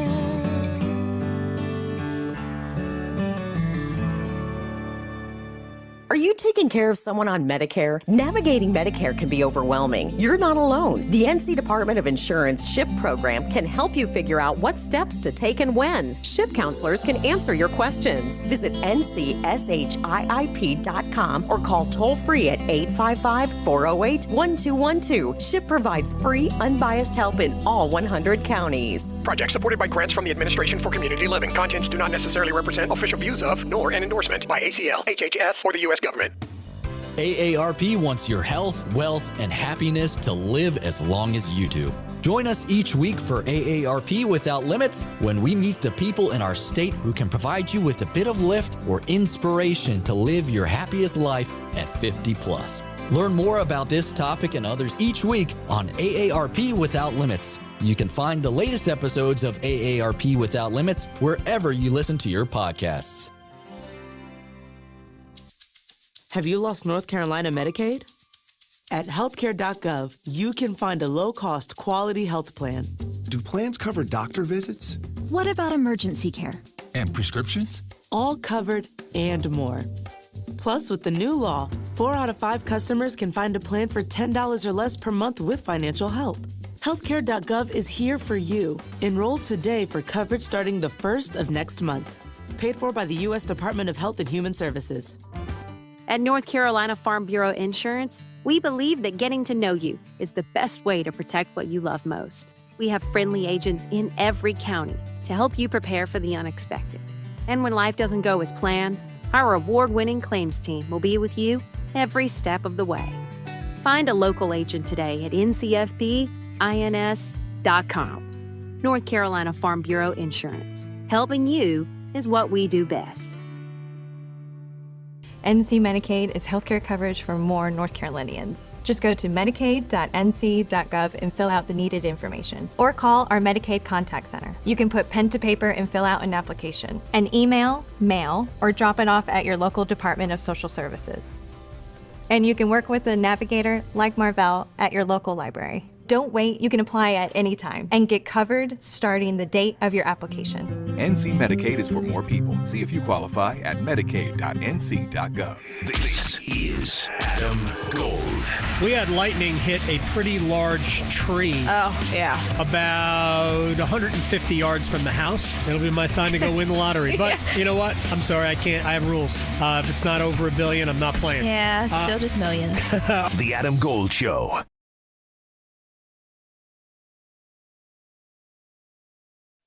It's the Adam Gold Show. I am Adam Gold. Victoria's here. I will watch for at least a little bit. I'm really more curious how Peyton Manning does in the opening ceremonies tonight. Mike Tirico's going to be the host. There's going to be all sorts of little things inserted here and there to break up the monotony and the realization that you're simply watching a parade on TV, which I frankly have never been able to understand. But I'm curious how Peyton Manning, what are we going to hear from Peyton Manning? Yeah. I saw Snoop on my screen, so there is an element of Snoop Dogg. And I'm here for Snoop Dogg on my television. Yes. So all of that. But that's tonight. there's events all weekend long, and then we'll come back here on Monday and we'll add up the gold medals from the first weekend of Olympic play. We were just down in Charlotte for 2 days for ACC Football Media Day. The first day was more kind of, for us anyway, was more broad-based. We talked more big picture stuff about the ACC. We dug in a little bit more to actual players, right? We talked to Dave Doran yesterday. And then after the show, because of the timing of all of it, I got a chance to talk to one of possibly 3 UNC quarterbacks this year, Max Johnson, who his dad won a Super Bowl with the Tampa Bay Buccaneers, Brad Johnson, Florida State guy, and he transferred in from Texas A&M. And here it is. All right, so this is at Radio Row here in Charlotte for ACC Football Kickoff. Of course, we're done for the day, so this is going to air tomorrow or another day. That's Max Johnson. He is quarterback at UNC. Yes, sir. You have a big quarterback room. Did they put an addition on for all you guys? You got 2 quarterbacks here. There's another quarterback, Jacoby Criswell. I guess he couldn't fit in the plane. How was it coming down on the jet? Unreal. First time I've been on a jet, private jet. Right. Pretty smooth ride. I got a little nap in. I enjoyed it. It's not a long flight from Chapel Hill here. I know. I woke up early this morning, and truthfully, I thought it was going to be kind of a bumpy ride since it's such a small plane. But I enjoyed the ride, and I'm excited to be here. How long a flight was it? A 20 minutes flight? I think it was probably 35 minutes. Pretty easy. They took a lot of traffic lights. Yeah. I'm sure. Started at LSU, went to A&M. Why North Carolina? For me, this is the spot where I wanted to be. Coming out of the portal. Oh, really? Okay. This is the place. This is my number one, and so blessed to be able to be here. Coach Lindsey's done a great job of recruiting me out of the portal, and I had a past relationship with Coach Lindsey. Okay. Back in 2017 when he was at Auburn, but seeing the success of Drake May, Sam Howell, the things they've done here with the players that have been around here, the offense they've run, I'm so excited to be here and be a part of something special. All right. Your brother's here too. So what kind of did you make decisions together, or were they independent and you compared notes at the end? Explain how that worked. I thought it was a very independent decision this time. Very, very independent. I knew where I wanted to go right out of the portal. Right. This was the spot. For Jake, it was more kind of deciding because he pretty much go wherever he wanted to. Okay. He had a great time at A&M. For him, he was kind of deciding between a couple schools. I really won't say it just to say it, but it was completely independent, and right. I think I'm glad he ended up here. Who's better, you or your brother? At what? At football. Completely different positions. So it's hard to say who's better. Who's better at video games? Not crazy on the video games, but the last game we played in the little NCAA game, I beat him with, I can't remember which team I had, but I think it was 32-18 or something like that. Yeah. Got him pretty good, but that's good. We got a lot of competition that we get after. All right, let's go to competition. We're talking with Max Johnson, North Carolina quarterback. I joked about the quarterback room, but we got a lot of guys. There's a lot of guys. So how do you walk the fine line between supporting each other, wanting everybody to be better because the common goal is that UNC is a better football team, and competing with one another because I know you want to play. You didn't come here to not play. Yes, sir. So, and there are maybe 3 guys who could ultimately, not only play but be the guy. So how do you walk that fine line? Yes, sir. I mean, I came here to play. That was the reason why I came here. Right. To play. Hopefully have a great year and go pro. That was my goal, and right. That is my goal. And yeah, of course we got a lot of guys, and that's a part of football, part of competition. We got 8 guys in the room total, including walk-ons. Yes. So I mean, it's a part of competing. We're all on the same team. We're pushing each other. We're going to ultimately be the best version of ourselves by the end of the day, and we're all pushing ourselves to be great. How much has your dad, for people who do not know, your dad won a Super Bowl, right? With the Buccaneers, played for John Gruden. How much has your dad helped you in your development as a player? I mean, logically for us, we would go, oh my gosh, of course, his dad worked in the backyard or whatever. But how has your dad been able to help you? Yeah, he's helped me with so much. He's helped me from everything in between workouts, throwing the ball, coverages, every single thing. it's not like he's helping me read my playbook now, because it's not like we talk about our playbook a lot, right? With him, but it's everything, but that it's how are you feeling? How do you think it's going? Even when I was a little kid, it was always pushing us to be the best version of ourselves, stay even keel, and he's given me so much advice, wisdom that I'll take for the rest of my life. He's had so many experiences from college, pro, so I've been able to learn so much. Have there been any instances where you thought you made a great play or a great throw, and he said, "Yeah, but this wasn't right," or has he been that kind of like almost a coach in those regards? Yes, but no. Like when it comes to nowadays, it's more being supportive. He comes to every single game that I played. Okay. In college, he hasn't missed a game, so I'm very thankful for that. Frequent flyer, Miles. See, the thing is, they don't fly really. Oh no, it's crazy. So when my brothers in high school, they would drive after every game of my brothers through the night. So I'm very thankful for that. But he's always been supportive. It's more I'm leaning on him and him kind of helping me and guide me. Well, he lives in Georgia, right? Yes, sir. All right, so it's not that far to get. Not bad now. From Chapel Hill. So two quick things, and these are kind of light. What's the better live mascot, the dog Reveille, or Ramses the ram? Ramses the ram. He does very little, by the way. But you talking about the dog? The ram. He just sits under the hedge. He just kind of sits there and chews. But at the same time, I mean, I'm here. I absolutely love it. Go Heels, baby. I'm tempted to end on that, but you mentioned Drake May and Sam Howell. Who was better? Ooh. I think they got their own strengths. Each and every guy. They're both special players. They both did great things here at Carolina. They both had different players they play with, different situations, different offenses. I think. I can't pick one because they both left such a legacy here at Carolina, and I'm looking forward to continuing to watch film on them and get better, and I'm looking forward to it. That was a very, very diplomatic answer. Howell's never had a hamburger. Really? Never had a hamburger. Never. Yeah, and we'll end on that. Let you process that, and I'll talk to you during the season. Thank you so much. Appreciate it. Thank you. That was fun.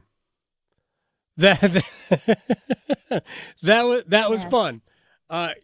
Could you see like the bewilderment in Max Johnson's eyes if you were watching on YouTube? If you were listening, you couldn't see it. But let me tell you, when I said to him that Sam Howell's never had a hamburger, he looked at me like, "Nah, come on." Right. Nuts? Yeah. How is it possible? What? But he had never had a hamburger. I mean, maybe that has changed since. Then the live mascot question. Mm-hmm. I think that he didn't want to answer that. No, he did He not. said, "Go Heels, baby." Yeah. Go Heels. Tried to be very political about it. Yeah, like I don't believe that we see, do we see Reveille on the field during Texas A&M games?